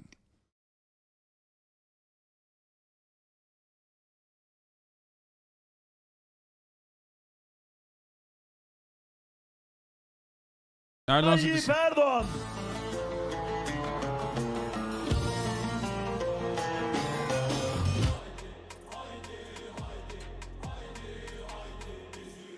Amerika'dan aldığın talimatla mı yapacaksın? Biden'dan aldığın talimatla mı yapacaksın? Biden Erdoğan'ı düşürmemiz lazım diye talimatı verdi. Bunu ben biliyorum. Bunu benim bütün halkım biliyor. Ya siktir lan. Ya bırak Allah aşkına. Yapmayın abi, böyle bir şey yok yani. Amerika'nın sikinde bile değil. Erdoğan yine bayraktarları sallıyor Ukrayna'ya. Sikinde bile değil Amerika'nın, o yüzden yani. Yapmayın etmeyin abi. There is a video. Like, I'm sure America would prefer Kemal Kılıçdaroğlu for stability. Okay? That much is true. But like, it don't matter. It's not that big of a point of contention that Erdogan continues to run the country from the perspective of the American security apparatus. You know what I mean? They don't give a fuck. Şimdi yarın sandıklar demek ki Biden'a da bir cevap verecek. Onun için durmak yok. Yarına kadar bu gece Türkiye yüzyılını yine Ümraniye ile birlikte inşa edeceğiz. He said the voting results are going to be answering Biden as well. I mean, this is bu masadayız biz lafı. Turks want to be prominent in the national sphere of influence really bad, and this makes them feel like they have a say or something. You know what I mean? So that's why he's like hyping that narrative.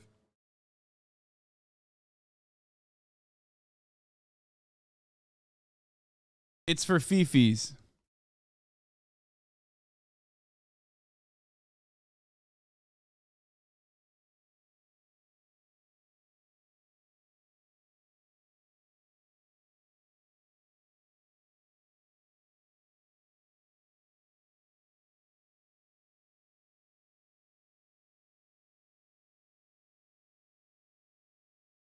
Biden ABD'deki seçim öncesi New York Times editörlerine verdiği cevabı çevirip kullanıyor şu video. And so what I think we should be doing is taking a very different approach to him now, making it clear. Oh, he's talking about Erdogan. That we support opposition leadership, making it clear that we are in a position where we have a way in which was working for a while to integrate the Kurdish population who wanted to participate in the process in their parliament, etc. Because we have to speak out about what we in fact think are wrong. He has to pay a price. Bullshit posturing. Okay, it don't matter.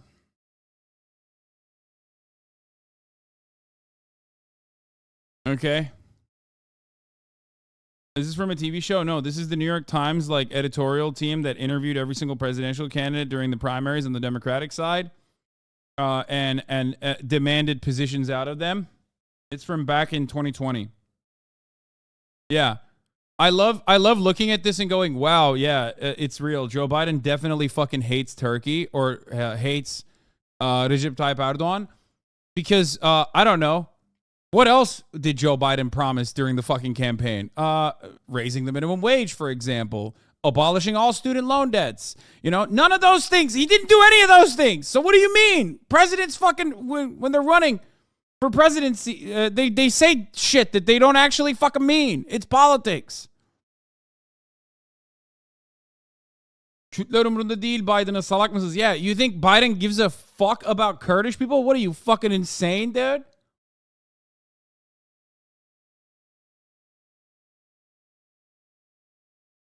He'll say shit. Any comment on the Turkish elections? It looks like there might be a dispute over President Erdogan's. Oh, is that right? I didn't get any results. The opposition party are claiming they are leading, and state media is. Exactly. There you go.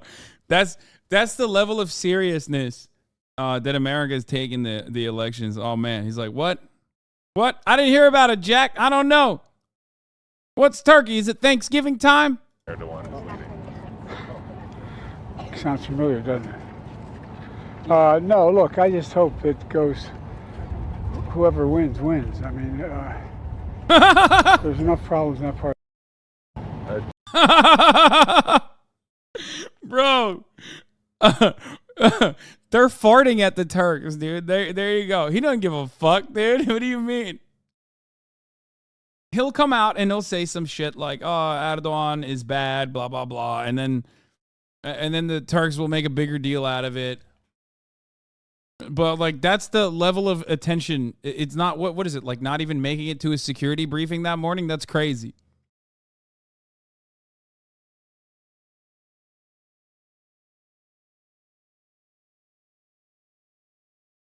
What's going on, Jack? What's up? Erdogan. I hear his name a lot. Who is this guy? Say he's not too fond of me, Jack. Look alive.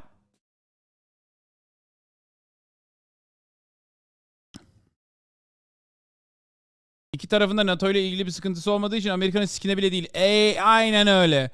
Both parties will literally do whatever the fuck America wants them to do. Okay? Erdogan does it, and so will fucking Kemal Kılıçdaroğlu, especially as it pertains to NATO. There is no care or consideration here because, you know, as far as NATO goes, like, they're going to do whatever the fuck America wants. That's it. Price. He has to pay a price for whether or not we're going to continue to sell certain weapons to him. In fact, if he has the air defense system that they're flying F-15 through to see how they can try to figure out how to do it. So I'm very concerned about it. But I'm still of the view.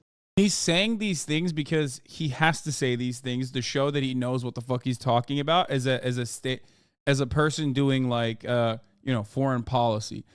This conversation is only important as far as like showing Joe Biden's like knowledge and his bona fides in foreign policy. That's it.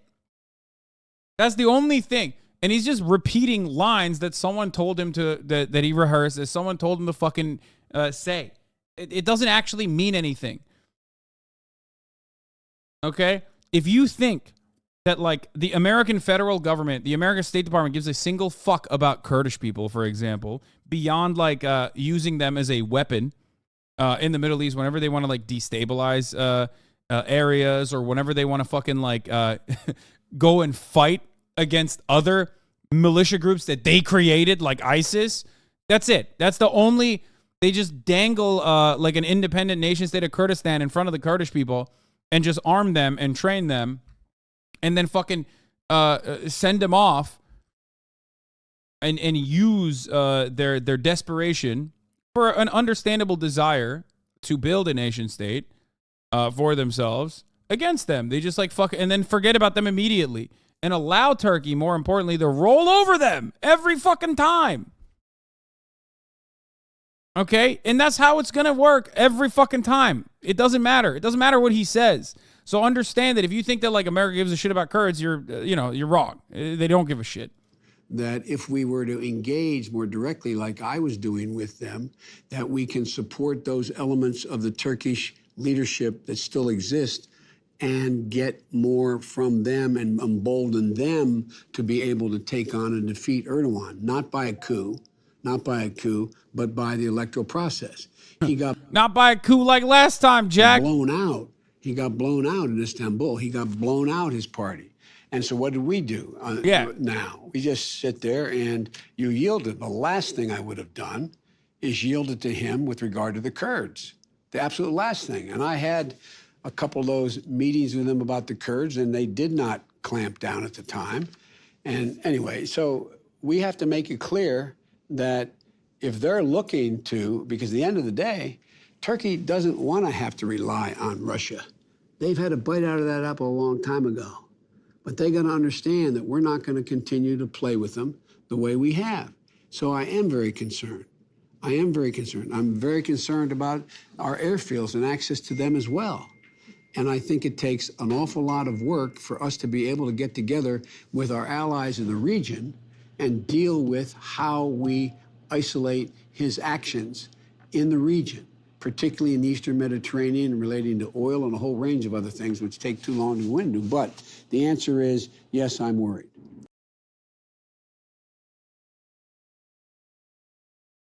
Do you think Turkey trying to get Russia and Ukraine to negotiate is on orders of the U.S. or by their own volition? No, they're just doing the...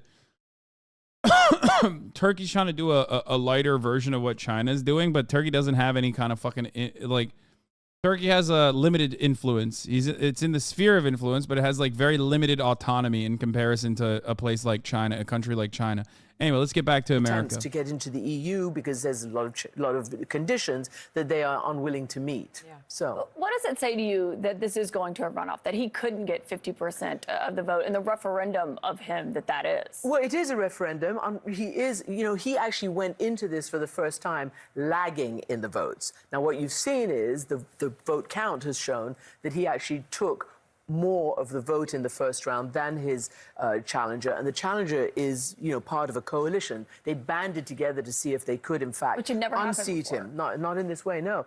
And now, though, it looks the Election Commission has said that his votes are more. He's got 49+%. But yeah, he has not made it across the finish line yet.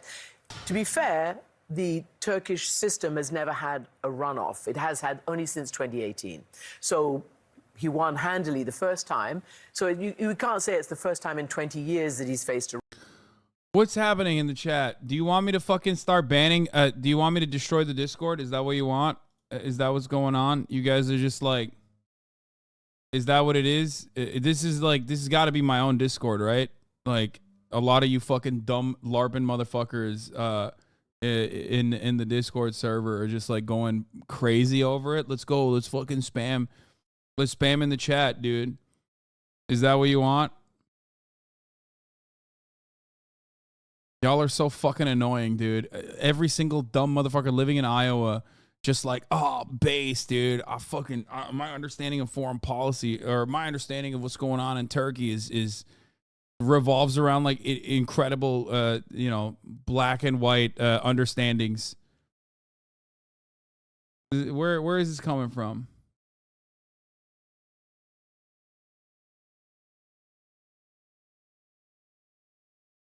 Literally wasn't us, bro. Wallahi. It's got to be like a splinter Discord then, right? It's maybe not like the actual Discord, but a splinter Discord then. A based, dude. Fucking based. The runoff. But it's the first time since they've had a runoff that he's faced a Iowalı runoff. Orta Doğu uzmanları. Aynen amına koyayım yani. Oh. Hasn't won outright. I think many in the West, certainly for the first time, are learning the name Kemal Kılıçdaroğlu. Good, well done. Oh my God. Nobody can say this motherfucker's name too. Kemal Kılıçdaroğlu. It means the son of a swordsman. Okay? Kılıçdar is like, Kılıçdar, I guess, is a swordsman, kind of. Like, I don't even know what Kılıçdar would be. It's hard to say. I get it. You know, I was trying to watch, the swordsman's son. I was trying to watch Sam Cedar talk about Kemal Kılıçdaroğlu, and like he was just having such a hard time saying his last name. It's so funny. I do. Okay. We've been practicing it all morning. Yeah. All morning. But really what I find is so interesting is his statement in the last few hours was any struggle necessary. Our people should be confident that we will definitely win. We'll see. But what he has put forward is such a contrast to Erdogan, right? He's talked about the price of onions. He filmed this video in his modest kitchen. He's trying to say, I am so different from your current president. And not only that, he's touching on the thing that's motivated most voters, and that is the cost of living crisis. Yes. The economic crisis is very, very severe.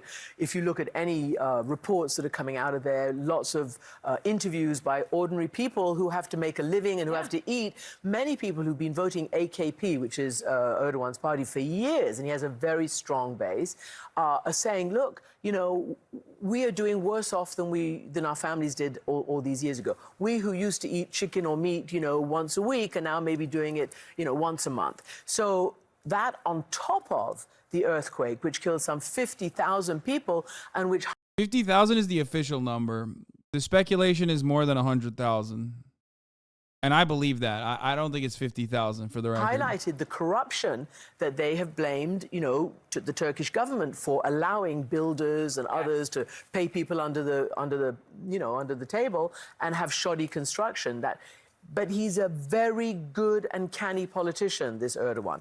And he knows, and he has a very fervent base. He is a politician. He used to be mayor of Istanbul. He knows what it means to be a politician. The other gentleman was an economist. He knows exactly what has to be done to get the economy back on track, which is what people need. But some people have said so far anyway, his campaign style has not matched that of Erdogan. We'll see. And the reason the implications for this are so profound, of course, go to Ukraine at the heart of that. At the moment, yeah. The other thing that we saw over the weekend, this development that was striking to me, is that the Prigozhin, who is the mercenary chief of the Wagner group that's been helping Russia fight in Ukraine, that back in January, he reportedly offered to Ukrainian intelligence services the positions of Russian troops. Basically, they would have the intent of firing upon them. Moved on already. Offered them those positions if Ukraine withdrew their soldiers from that key city of Bakhmut, where we've seen such intense fighting. What was your reaction when you saw that? Well, look, I mean, it is absolutely...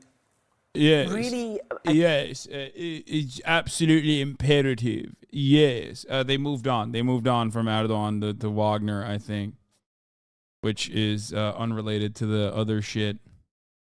Anyway. Yeah, I know. Marmaray'da AKP yüzünden intihar eden 20 yaşında genç kardeşimizin mektubu. Gönderip durma şunu ya. Konuştum. Yes, people are already committing suicide with suicide notes and stuff. Okay, I don't want to get into it any further. I already covered it.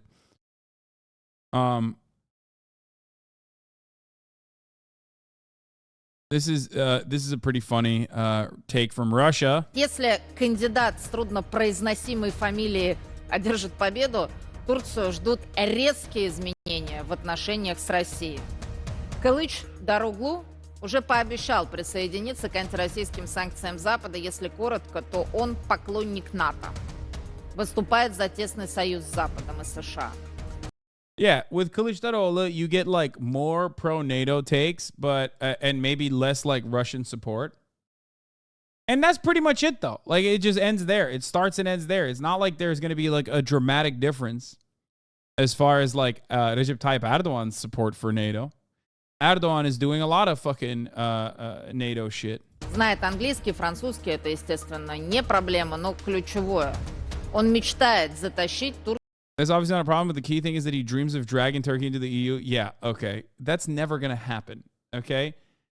Anyone who thinks that Turkey, a country with like almost 100 million Muslims, is going to become a part of the European Union is literally basically drinking so much Kool-Aid that I don't even know if they're in the stratosphere still, okay? That is never going to happen. I know that it's not going to happen. I've been talking about how it's never going to happen. You're out of your fucking mind. Half of the political capital that Erdogan holds right now is related to the fact that he was able to take 6 million Syrians not into Europe, but into the Turkish borders, which currently does not connect into Europe. If you think that Europe sees you anything but a holdover, state for, did you ban me? Yeah, dude, you're banned. That's why you can fucking speak in the chat freely.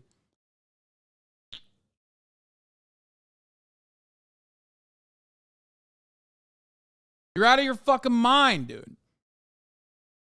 And even the Turks in the chat. Even the Turks in the chat are like, dude, we're not Muslim. We're not Muslim. Dog, you are a buffer state, okay? But also on top of that, it doesn't matter how not Muslim you are, okay?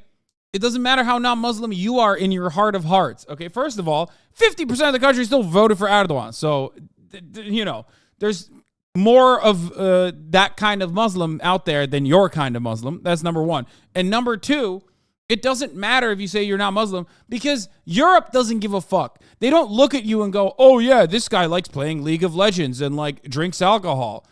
Motherfucker, what do you mean? They don't think like that. They just think, oh, you're from Turkey, your name is Hassan, or your name is Murat, or your name is Mehmet. You're not European. You're not European stock, okay? So if that's your pipe dream, let me just dispel that really quickly for you. It's never going to happen. You're never going to be a part of EU, okay? It's not. It's not going to work. They don't think of you as like a progressive white person, okay? They don't. You're Muslim.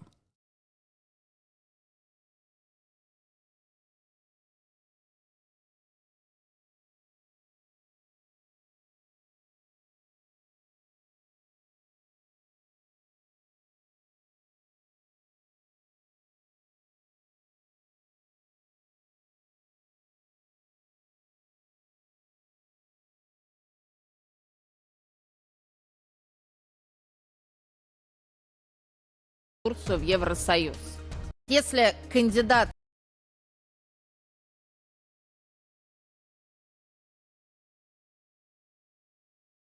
Son, I get where you're going, but that was a narrative in the Baltics too before they joined.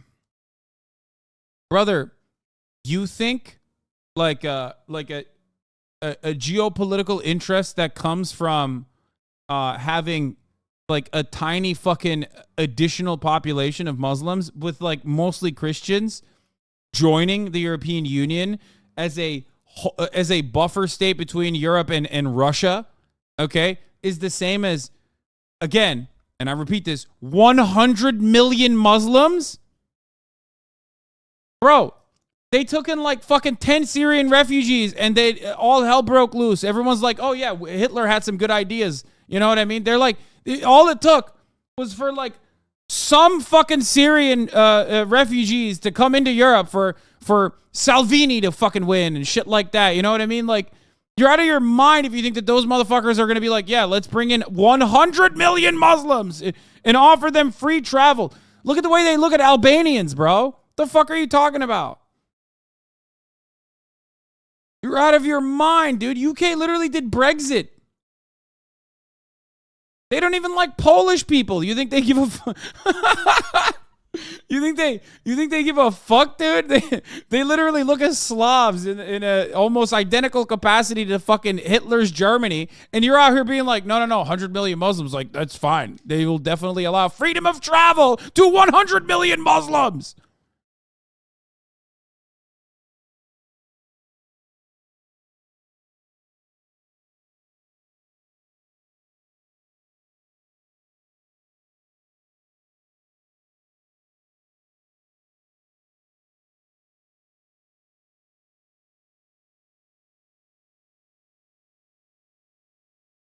Anyway, that's a crazy copium, like next level copium.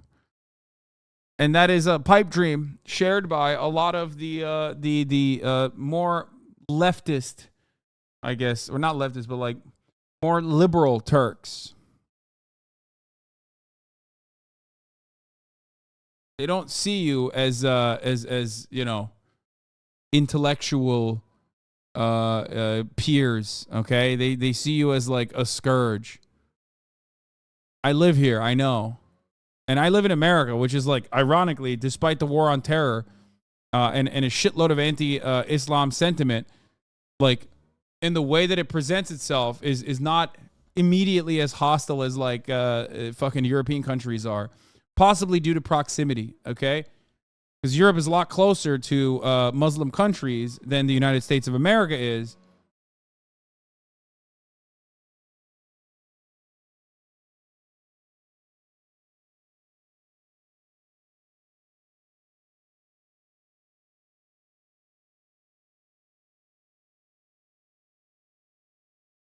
Anyway.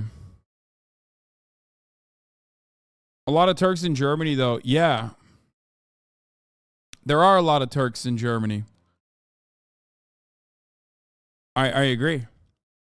Look at the political commotion that has caused when Germany was reliant on when Germany was like absolutely reliant on fucking help from Turkish migrant labor.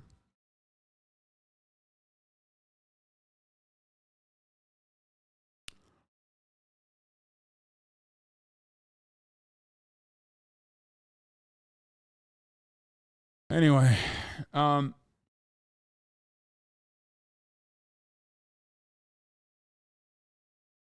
Vice filed for bankruptcy. We're going to get to that.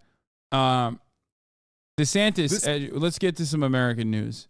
Ron DeSantis edges closer to White House run. Let's take a look. This morning, Florida Governor Ron DeSantis appears closer to announcing his run for the White House. Oh, fuck. Before I forget, we got to talk about Elon Musk, too. Oops. So they released what the demands were. Wait, what the fuck? My food is here.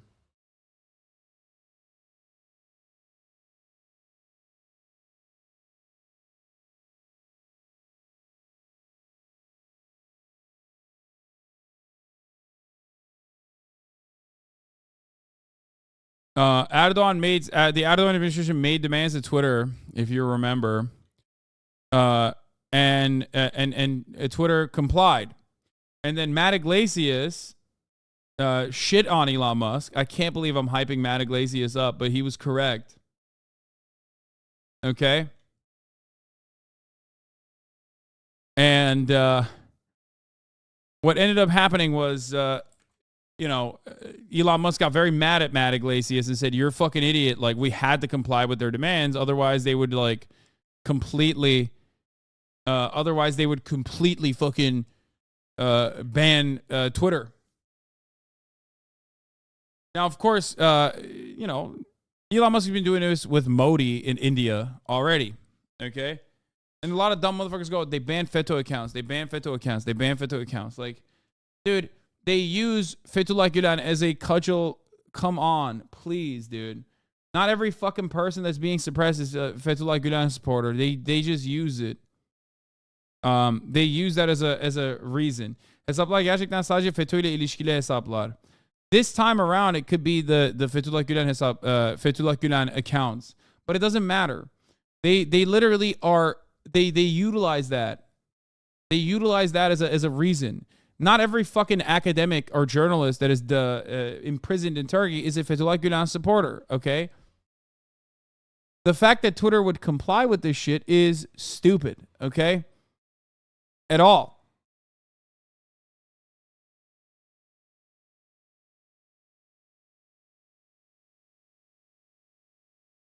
Don't be ridiculous.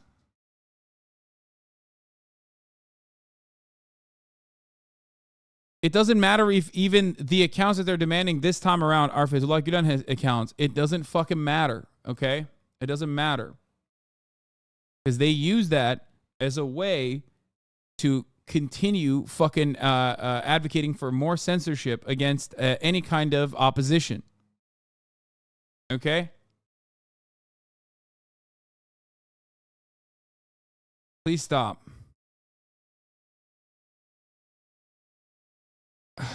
Okay. All right, hold on. I'm going to play this DeSantis clip while I go grab it. Focusing on voters in Iowa who will be the first to cast ballots in 2024. Governor, what made you come here tonight? Just want to say hi to people. Over the weekend, DeSantis capitalized on a change of plans by former President Trump, adding a stop to a restaurant in Des Moines. Trump's campaign had postponed a rally hours earlier, just 2 miles away, citing a tornado warning. Canceled it. Big disappointment. It's been canceled for the night, unfortunately. Trump drawing skepticism for postponing his event. The communications director for a group supporting DeSantis tweeted a picture describing a beautiful Iowa evening. I've never seen a pork chop like that. DeSantis also flipped burgers at a picnic fundraiser. The Des Moines Register described the event as a who's who of Iowa's top elected officials. DeSantis described what he called a culture of losing in the Republican Party without mentioning Trump by name. Governing is not about building a brand or talking on social media and virtue signaling. It's ultimately about winning and about producing results. Reacting to DeSantis' appearance, the Iowa Democratic Party chair said, no matter who ends up being the GOP nominee, it's clear MAGA Republicans support the most extreme candidates in our history. The most recent ABC News Washington Post poll of Republicans and GOP-leaning independents showed 51% prefer Trump to be the Republican nominee, more than double Governor Ron DeSantis, his nearest opponent. The poll was conducted before Trump was found liable for the sexual abuse of writer E. Jean Carroll. And DeSantis has been expected to make even more moves this week toward establishing an official White House campaign. Hi, everyone. George Stephanopoulos here. Thanks for checking out the ABC News YouTube channel. If you'd like to get more videos, show highlights, and watch live event coverage, click on the right over here to subscribe to our channel. And don't forget to download the ABC News app for great news alerts.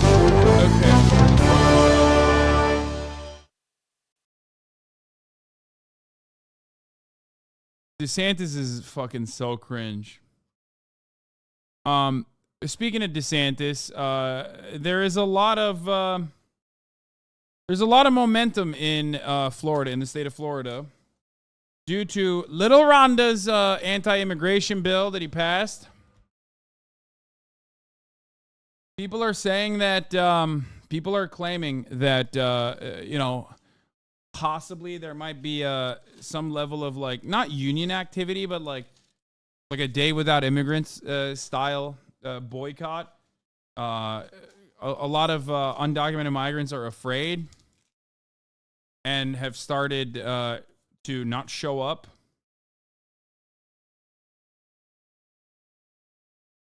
To their work sites, similar to Alabama. When Alabama put forward a similar provision. This is a actual anti-immigrant. This is an actual anti-immigrant immigration policy. I don't know if this is real or not. I don't know. This is all TikTok, so it's...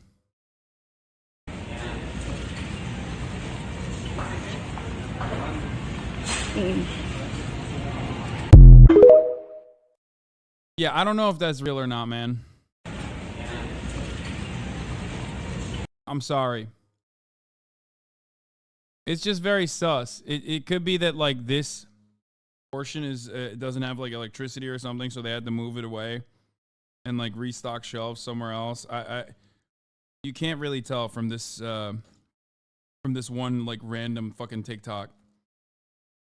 But yeah, there are a lot of TikToks in coming out of South Florida or in Florida in general. It could be old footage.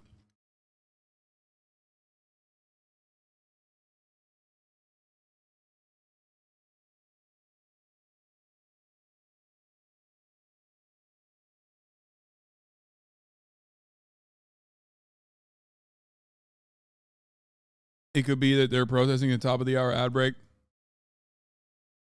which comes to the top of every hour. If you no longer want to see those ads, all you need to do is subscribe, which you can do for $5 or for free with the Twitch Prime. Which, of course, you don't need to protest at the top of the hour ad break. You can simply subscribe and avoid the top of the hour ad breaks. Right.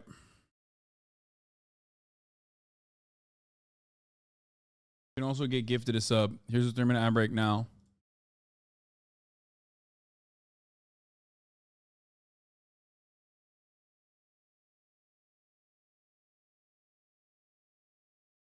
Yeah.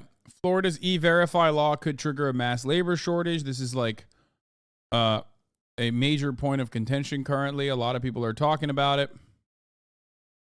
Let's see what Click Orlando, what they had to say. Today, instead, immigration was his focus. Today, he signed the state's new immigration policy into law. News 66's Treasure. Thank you, B. Bonjuk, for the 10 gifted subs, allowing 10 people to no longer the top of the hour ad breaks. Roberts is live in the newsroom with a look at the new penalties for businesses that employ undocumented workers. And Treasure, you learned there is a lot of concern tonight in the migrant community. Lisa, migrants are downright afraid that their livelihoods will be destroyed. Some of them wonder if they should pick up and leave Florida right now.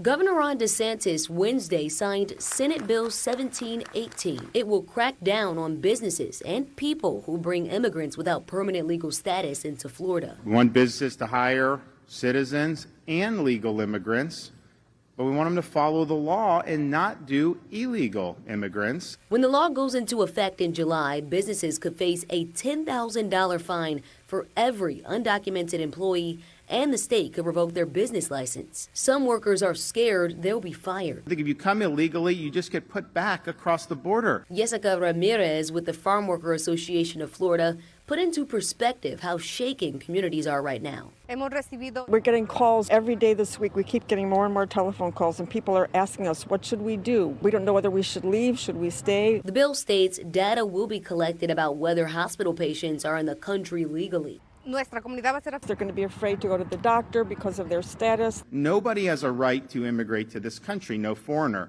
We determine as Americans what type of immigration system benefits our country. When you look at the big picture, Ramirez. Yeah. I talked about this extensively. Last week. But like Ron DeSantis once again putting the cart before the horse. Hey, dumbass. You're not supposed to actually punish businesses. I mean, he's not wrong. This is how you're supposed to literally stop immigration. I've said this so many times. If you truly want to stop undocumented immigration, you got to target businesses that hire undocumented migrants and actually punish them. Okay? But no one actually does that usually because you'll kill your agricultural production, you fucking idiot. The entire reason why immigration laws exist in the way that they do is so that there is a steady pool of underclass workers that do not have the legal protections afforded to natural-born and naturalized and documented immigrant labor. That's the whole reason. Fuck it, even documented immigrant labor actually is not beholden to the same level of legal recourse. They don't have that, which is why, Elon Musk can just take all the H-1B visa recipients and fucking force them to work, force them to work for like 12 to 13 hours a fucking day. Because if they don't, they're going to get kicked out of the country.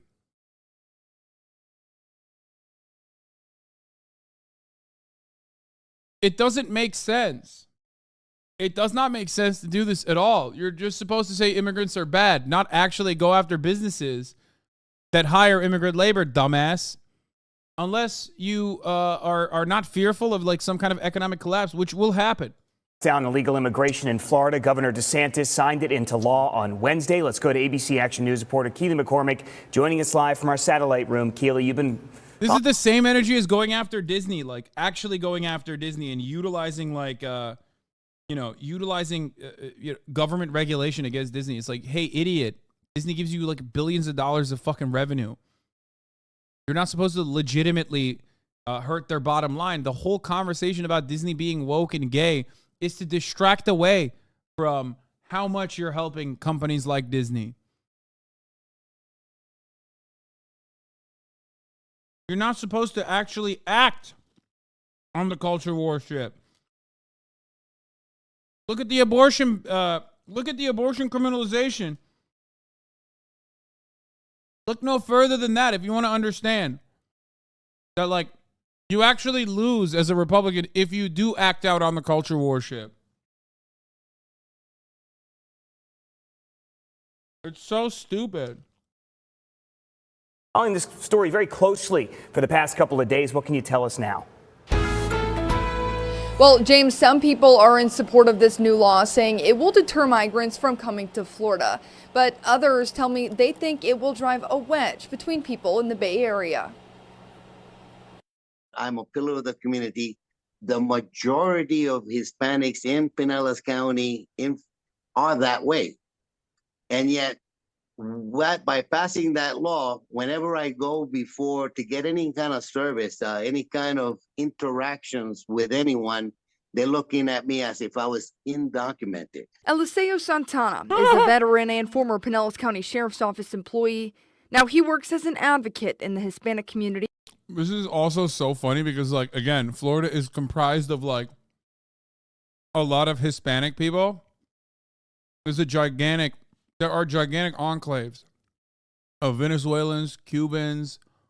There are so many fucking Latino and Hispanic people in Florida. So now Florida's like, yeah, hell yeah, brother. They're all undocumented. And now they're like, you know, like, you're literally attacking your own reactionary base of support, mind you. Okay? It's just so funny. Here in the Bay Area. He tells me he thinks the new immigration laws in Florida are going to negatively impact all people of color in the Bay Area, both documented and undocumented. Yeah, no My shit. conversations with anyone is not, are you documented? You know, I mean, that's not at the, but yet this law now makes it a priority for all of us, not just law enforcement, not just immigration people, but all of us, to be able to have to put that barrier, that prejudice. But people like Nikki Jones are in favor of this bill. Governor DeSantis brought her along to the signing on Wednesday. Jones is a mother of two from Plant City. What is this fucking audio mixing, man? Fuck you, local news. Fix your shit. She lost her husband to an undocumented driver a few years ago. I am in complete support of this immigration bill because it is a start to protecting our family. Bro, I'm sorry. R.I.P. to your husband, but there's nothing funnier than trying to combat drunk driving in Florida by going after undocumented immigrants. Like, you're not allowed to become a representative in the state of Florida unless you drive drunk. Okay? What are you, fucking, are you stupid? This is how you're going to tackle drunk drivers by fucking, by restricting immigration? What the fuck? If you want to fucking eviscerate drunk driving, just go after literally Matt Gaetz and every Florida politician, okay? Families and children. Let's take a closer look at the changes this new law will bring. It will now require hospitals that take Medicaid to ask about the patient's citizenship status. This part is so Businesses gross. with 25 or more employees will be required to e-verify employment screening. There will be tougher penalties for knowingly hiring or transporting undocumented people in the state. And the Florida Migrant Relocation Program will get another $12 million after previously flying almost 50 undocumented people from Texas to Martha's Vineyard. Some Republican lawmakers say the immigration package will act as a deterrent to a migrant influx. Others think it will hurt more than it will help. And Santana tells me he thinks the law was meant to instill fear in migrants and scare them away from Florida. That is not the republic for which I served as a veteran, and that represents liberty and justice for all. And that application for all is not happening. Whichever side of the aisle you fall on, these are the strongest state-led immigration laws in the country. Immigration policies generally set on the federal level. Governor DeSantis acknowledged that, but says he's fighting what he calls Biden's border crisis. Reporting live in our satellite room, Keely McCormick, ABC Action News.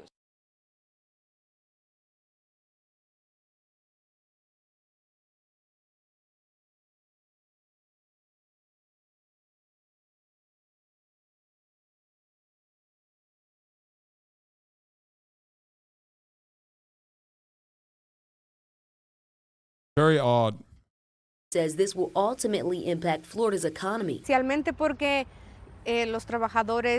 what's going to happen to the state? There's so many workers that are in construction, that are in roofing. Who's going to come and do that work? Who's going to do this work for low wages and do the work that's part of the backbone of our economy in the state? Ramirez doesn't believe Governor DeSantis is doing this for good reason. No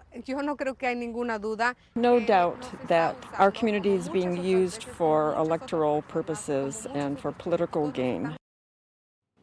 Ramirez believes Governor DeSantis is using these communities as scapegoats and wants to remind elected leaders our state depends on the very workers he's trying to get rid of. In the newsroom, Treasurer Roberts getting results, News 6. Governor DeSantis holding a press conference this morning discussing the ongoing crisis at the southern border and signing a new state bill on immigration. The bill creates new hurdles for undocumented workers and patients in Florida. It imposes new data collection on hospitals and makes it illegal for undocumented workers to drive. The bill also includes $12 million to relocate migrants to blue states. It is causing huge problems, and it's going to get a lot worse this week with the expiration of Title 42. Title 42 ends tomorrow. Thousands of migrants are flocking to the southern border. Large groups have already been seen gathering in Mexico. The program, put in place by President Trump, allowed border officials to quickly expel migrants during the pandemic. The government estimates about 150,000 migrants are already camped out in northern Mexico. This isn't even true. Like, such awful fucking framing. These are asylum seekers, okay? These are asylum seekers that are doing the right thing, trying to seek asylum. And they're making it seem like these guys are like invading. Pushback tonight on Florida's newest controversial bill, which targets illegal immigration. Local immigration activists say the legislation creates fear in communities and impacts the economy. And that's a lot of people in South Florida. CBS News Miami's Yvonne Taylor is talking to farm workers in Homestead who are already feeling it. Dolores Lucas says she will leave the state of Florida, where she has lived and worked for 6 years. In tears, she told me this is painful, what she and her 5 children are facing. If you leave, where would you be going? She says she does not know where will she move to. What are you going to do? I'm going to stay. Me voy a quedar. Judith Peralta has been in the U.S. for 10 years. After her native Mexico, this is the place that she calls home. If you get sick, and if you have to go to a hospital, what are you going to do? She says that's the toughest question being asked. And she may have to actually choose to do home remedies. And that was Yvonne Taylor reporting an historic moment in this country as Title 42 comes to an end. New immigration rules take effect tonight at midnight. Yeah. That news coverage is actually incredibly humanizing, and then immediately paired up with like these fucking the scourge is coming. These parasites are coming over, and be fearful. You must be fearful of this.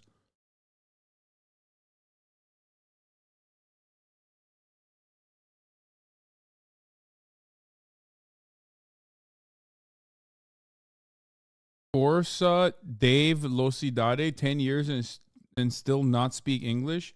Bro, what about you? You said 10 years and still not speak English. Like, you can't speak English. Says you, dumbass.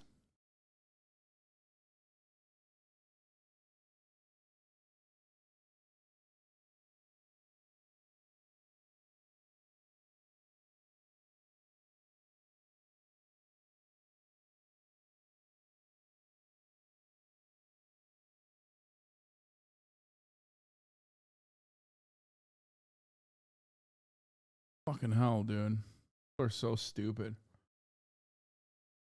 Oh, anyway.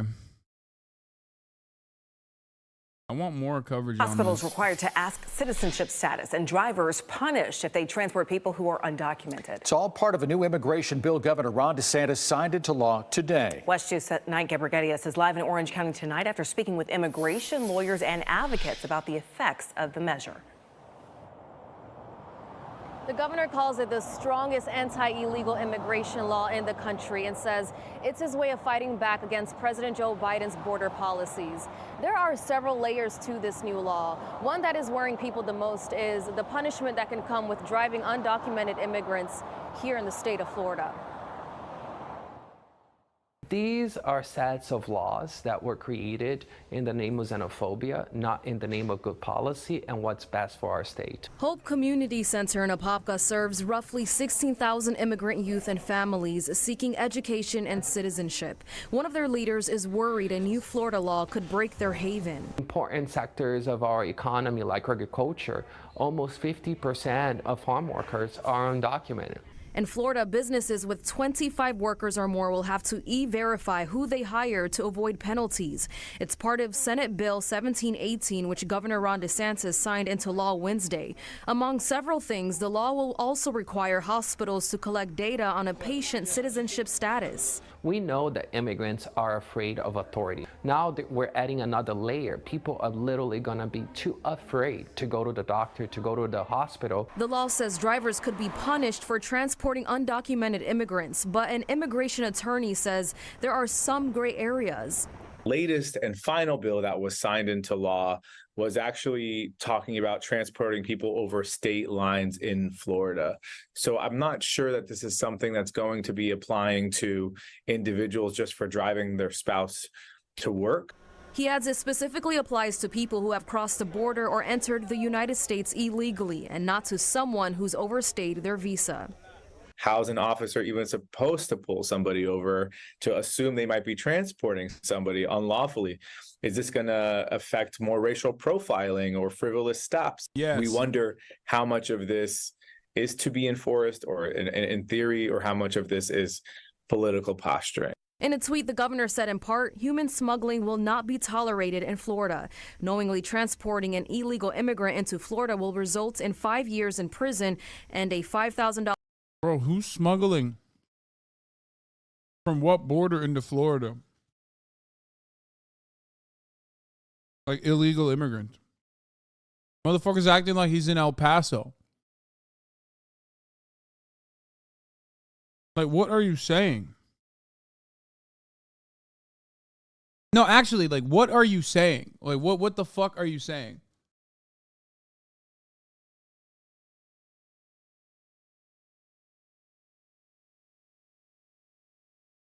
Like, what is happening? Because I know his ass ain't talking about Cubans, right? I mean, that's like a big constituency there, so good luck with that. And they're not driving here. Fine per offense. Transporting 5 or more or a convicted smuggler will result in a $10,000 fine and up to a 15-year prison sentence. Advocates say lawsuits could be filed soon. Hope Community Center, along with Florida Immigrant Coalition and some business leaders, are planning to hold a press conference in response to this new law tomorrow. Reporting live in Orange County, Sanega Brigadigas, Watch 2 News.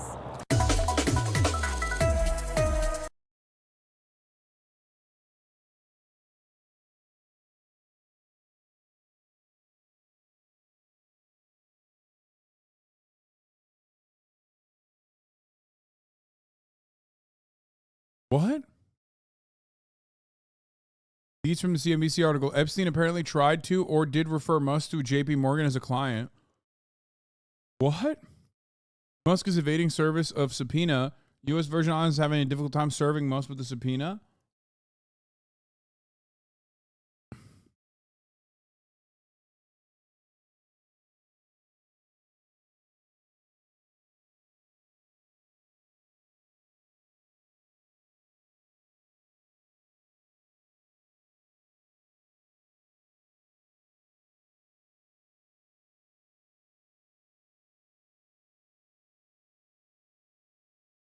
Concerning. Interesting. Looking into it.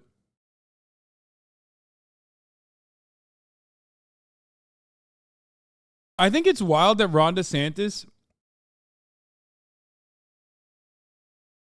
came after, one, Disney, which is like a multi-billion-dollar operation for Florida, and is now coming after the entirety, because 50% of the labor force in the state of Florida's agriculture is undocumented, which means that's it. You have eviscerated every part of agricultural output from Florida. Like, if he fucking, I don't know, if he like makes the fucking Cuban sandwich illegal, it's like you've hit the trifecta. You know what I mean? Ron DeSantis is coming after nightclubs and Cuban sandwiches. It's over. It's like, why the fuck would anybody go to Florida anymore? Like, what is in Florida now? It's just swamps.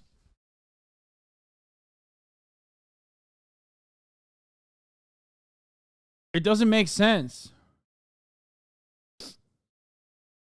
I don't think he understands that, like, this is what makes Florida Florida, so it's weird.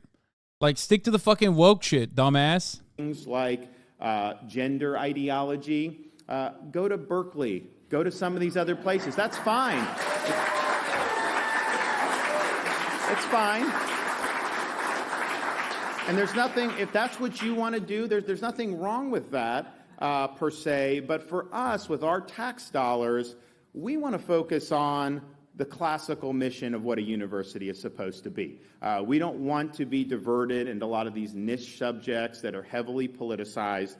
We want to focus on the basics. And I think what you've seen as these types of majors and courses, first of all, how employable are you with some of these majors? I mean, really, it's not a good academic.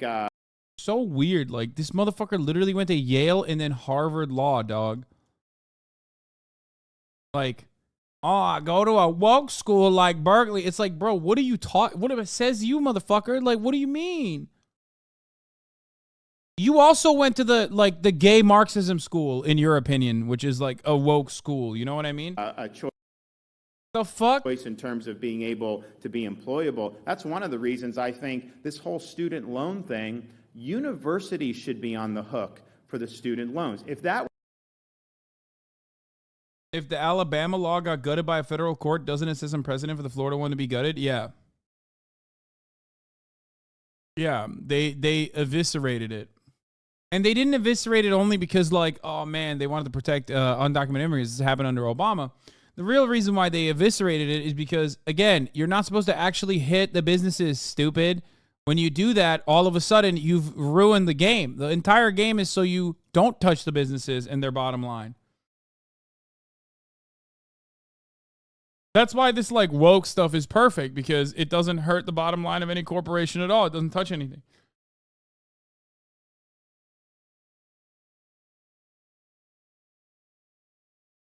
Anyway, let's talk about the federal government and how much they are flexing now, there was a major drop in the number of migrant crossings. Migrants over the weekend. President Biden's team says it's proof their policy is working. Chief White House correspondent Mary Bruce has the latest. Good morning, Mary.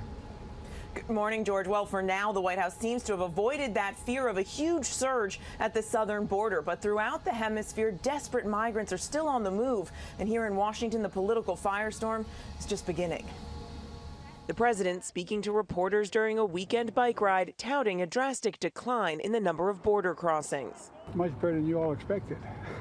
They have gone down. My hope is they'll continue to go down, but we have a lot more work to do. The administration's crediting its new, tougher asylum policies. They had been bracing for a surge at the border after Title 42 expired last week, the pandemic-era policy meant to deter crossings. Instead, Border Patrol agents Saturday detained around 4,200 migrants, a drop of more than 2,000 from the day before. But an increase in apprehensions is still possible in the days and weeks ahead. Across the region, tens of thousands of migrants remain on the move, fleeing violence, political repression, and despair in their home countries, amid a sea of misinformation about Biden's changing policies. ABC's Will Carr. Bro, I'm not Alevi, bro. I'm not. Why do you keep asking? No. Manyak mısın oğlum? Allah Allah. Devamlı soru Alevi misin? Alevi misin? Alevi misin? Hayır değilim amına koyayım. Değilim.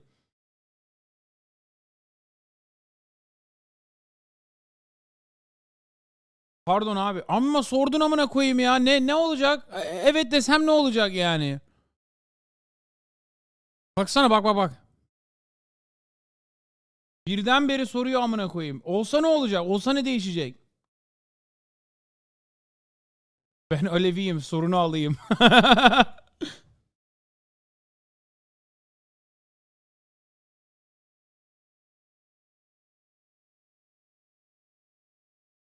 Alevi is a different sect of Muslim in Turkey. Was across the border in Mexico.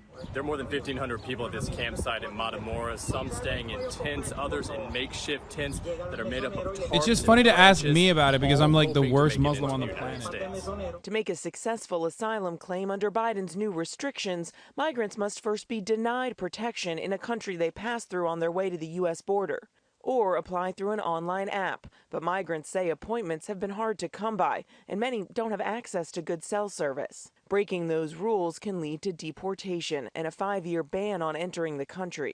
Concerned about overcrowding in detention facilities, the administration wanted to release some migrants under supervision, but a federal judge in Florida blocked that plan. We think it's a very harmful ruling. When, in fact, our Border Patrol stations become overcrowded, it is a matter of the safety and security of people, including our own personnel. Now, the administration is also facing other legal challenges here, too. The ACLU and immigrants' rights groups say that the president's new asylum restrictions are cruel and mimic a Trump-era ban. They say it unlawfully restricts access to asylum. The White House strongly disagrees this morning, and they're pushing back against this, too. Michael. All right, thank you so much for that, Mary. Well, hey there, GMA fans. Robin Roberts here. Thanks for checking out our YouTube.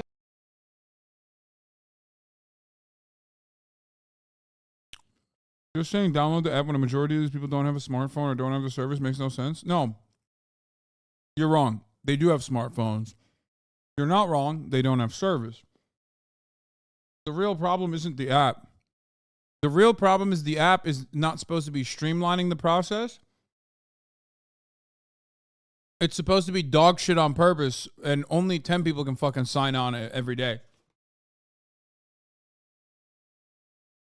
The app is literally just another bottleneck, deliberately designed to make it as hard as possible for people to like legally seek asylum. Because remember, what the news media is not covering here,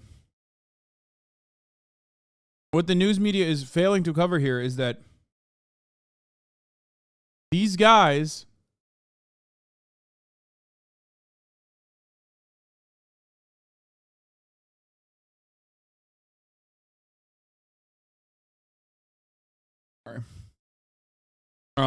these guys are legal asylum seekers, okay? They are trying to seek asylum legally, okay? They have a right to seek asylum. They have a right to the legal process of seeking asylum. That's what the law is trying to change around that reality. The whole, like, you can only, you can't touch another country's soil before coming to America. All these laws are created against that prior law that we're talking about. Or rather, not talking about. Okay? So even in spite of how fucking awful asylum-seeking laws are, there is still a fucking legal right for these people to come and seek asylum in the United States of America.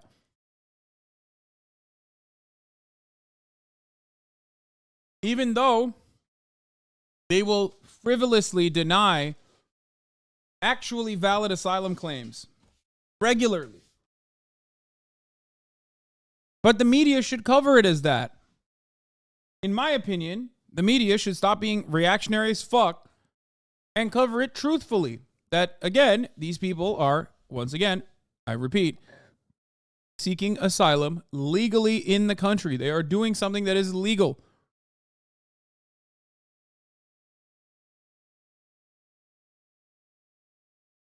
Okay? That's it. Secretary Mayorkas joins us now. So, Mr. Secretary, we're a couple days from the expiration of Title 42. What's your assessment of the situation at the border? It looks like the surge that you and many others had anticipated hasn't quite happened yet. John, good morning. In fact, over the past 2 days, the United States Border Patrol has seen an approximately 50% drop in the number of people encountered at our southern border as compared to the numbers earlier this week before Title 42 came to an end midnight on Thursday. So why is that? John, we have been preparing for this transition for months and months, and we've been executing on our plan accordingly. And our plan is very straightforward. There is a safe, lawful, and orderly way to reach the United States and seek humanitarian relief. And that is through the lawful pathways that we have expanded under President Biden's leadership. And then there is a dangerous way to arrive at our southern border in the hands of ruthless smugglers. We have to incentivize the use of the lawful pathways and disincentivize placing people's lives in the hands of smugglers, and we are doing that. So you've said that you're going to impose penalties on those who cross the border illegally. How are you doing that, and is that happening yet? It certainly is. As a matter of fact, we've already removed thousands of people who have arrived at our southern border. We are enforcing our traditional immigration enforcement authorities under Title VIII of the United States Code. And we've also issued a rule that provides that if one arrives at the southern border without either accessing the lawful pathways we've made available to them or seeking relief in one of the countries through which they have traveled, then Sup, you.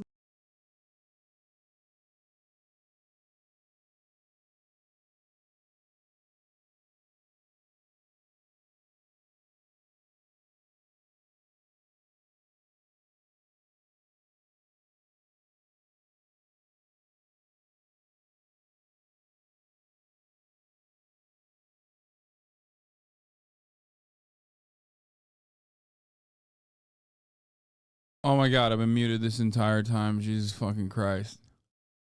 Okay, well, that's interesting.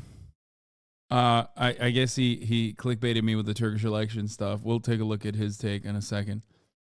Let's get back to this. Then they will have a higher threshold to meet to make a successful asylum claim. Well, you've said that they're going to be penalized. There'll be a 5-year ban for many of applying for asylum again. That is what the law provides. They could face criminal prosecution. Are we seeing that yet? I mean, have you imposed any of these 5-year bans yet? Have you started any criminal prosecution of those across illegally? Well, no. So the sequence is as follows. We have already removed thousands of people. If they try again, then they are met with the 5-year ban and potential criminal prosecution.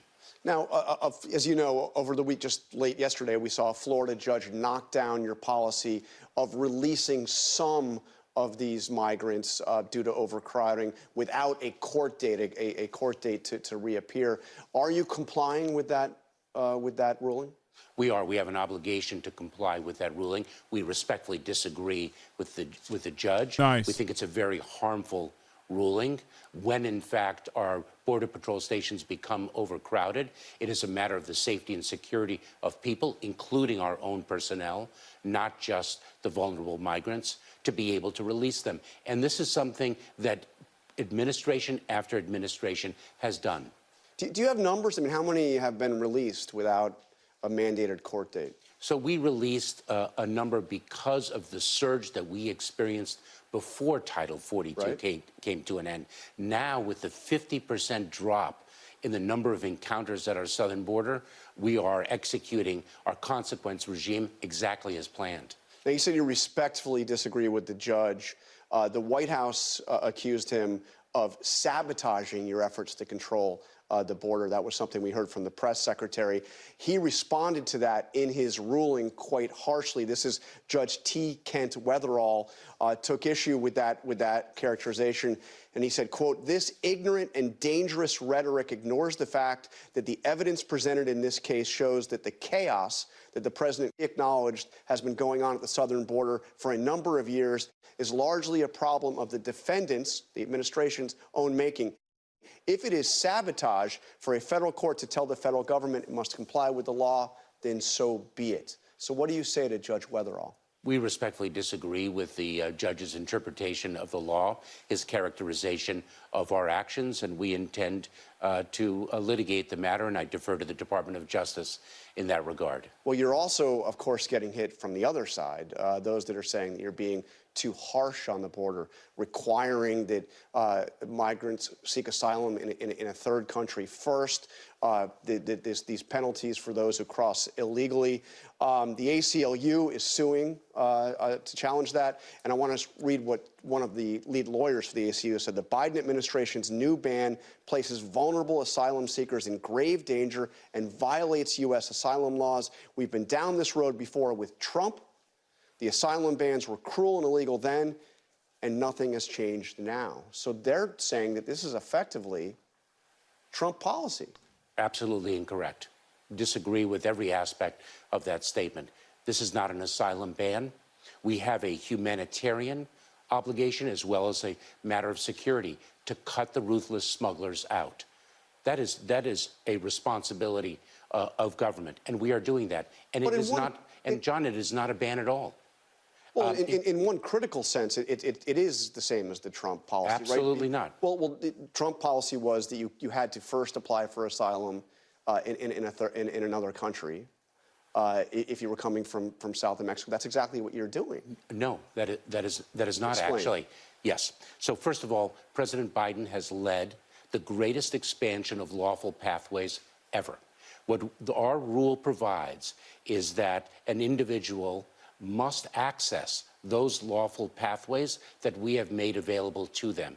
If they have not, then they must have sought relief in one of the countries through which they have traveled and been denied. And if they haven't done either, it's not a ban on asylum, but they have a higher threshold of proof that they have to meet. That is a presumption of ineligibility that can be overcome.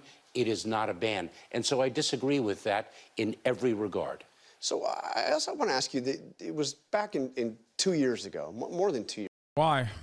The question is why? Why do you need an iPhone app? Why can't you just do it in person like you have and continue to do so? It's not a ban, it's a fucking labyrinth. I mean, yeah, it's functionally a ban, right? It's identical to, I'm reminded of the Florida, stimmies. When the stimmies were coming out in Florida, additional unemployment benefits were tied behind this, awful fucking website where they basically built this website on ticker tape specifically so that it would, fall apart.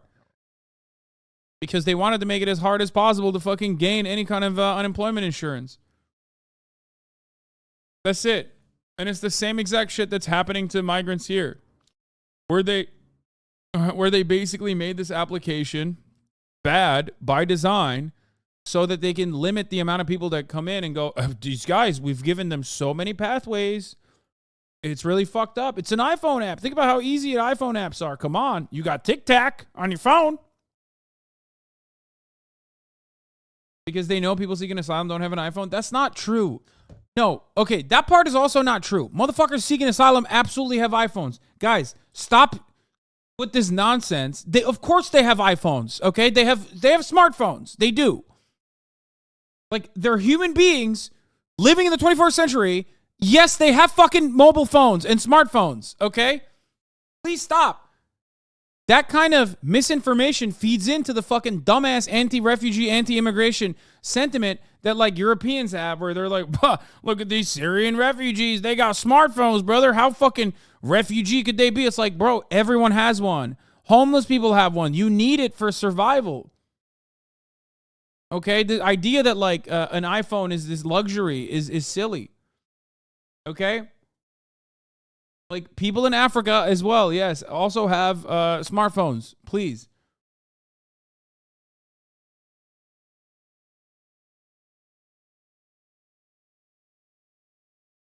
Everybody has some kind of fucking smartphone nowadays. Most people do. Like, what do you think? Like people, still use like pigeons or some shit or smoke signals? Like, what's going on? How are you supposed to apply to jobs and shit? How are you supposed to survive? It's not just for your Uber Eats, you know what I mean? It's the best possible way to have like a computer, an affordable computer in your pocket, okay? Years ago, that the president put Vice President Kamala Harris in playing a critical role in terms of trying to stop the flow of migrants across the border. Where has Vice President Harris been on this? Are you in regular contact with her? When was the last time you spoke to her? Vice President Harris reached out to me earlier this week. That effort is a years-long effort, and Vice President Harris has led the investment of more than $3 billion in the Northern Triangle countries of Guatemala, Honduras, and El Salvador. So, I mean, it's years long, but it's already been going on. I mean, she was more than 2 years ago she got this responsibility. Absolutely. That effort began in the Obama-Biden administration. It was terribly taken down during the Trump administration, and Vice President Harris has led an extraordinary effort to address the root causes of why people flee their homes in the first instance. Okay. Violence, poverty, corruption, authoritarian regimes, extreme weather events, persecution, and the like. All right, Secretary Mayorkas, thank you for joining us this morning. Thank you, John. Hi, everyone. George Stephanopoulos here. Thanks for checking.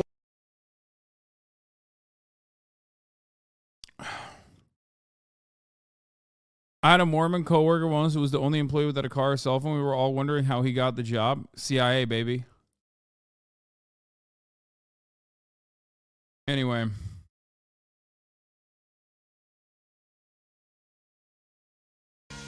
Oh, this is a crazy... if this is the story I'm thinking of, it's a crazy one. Damn, this guy's good.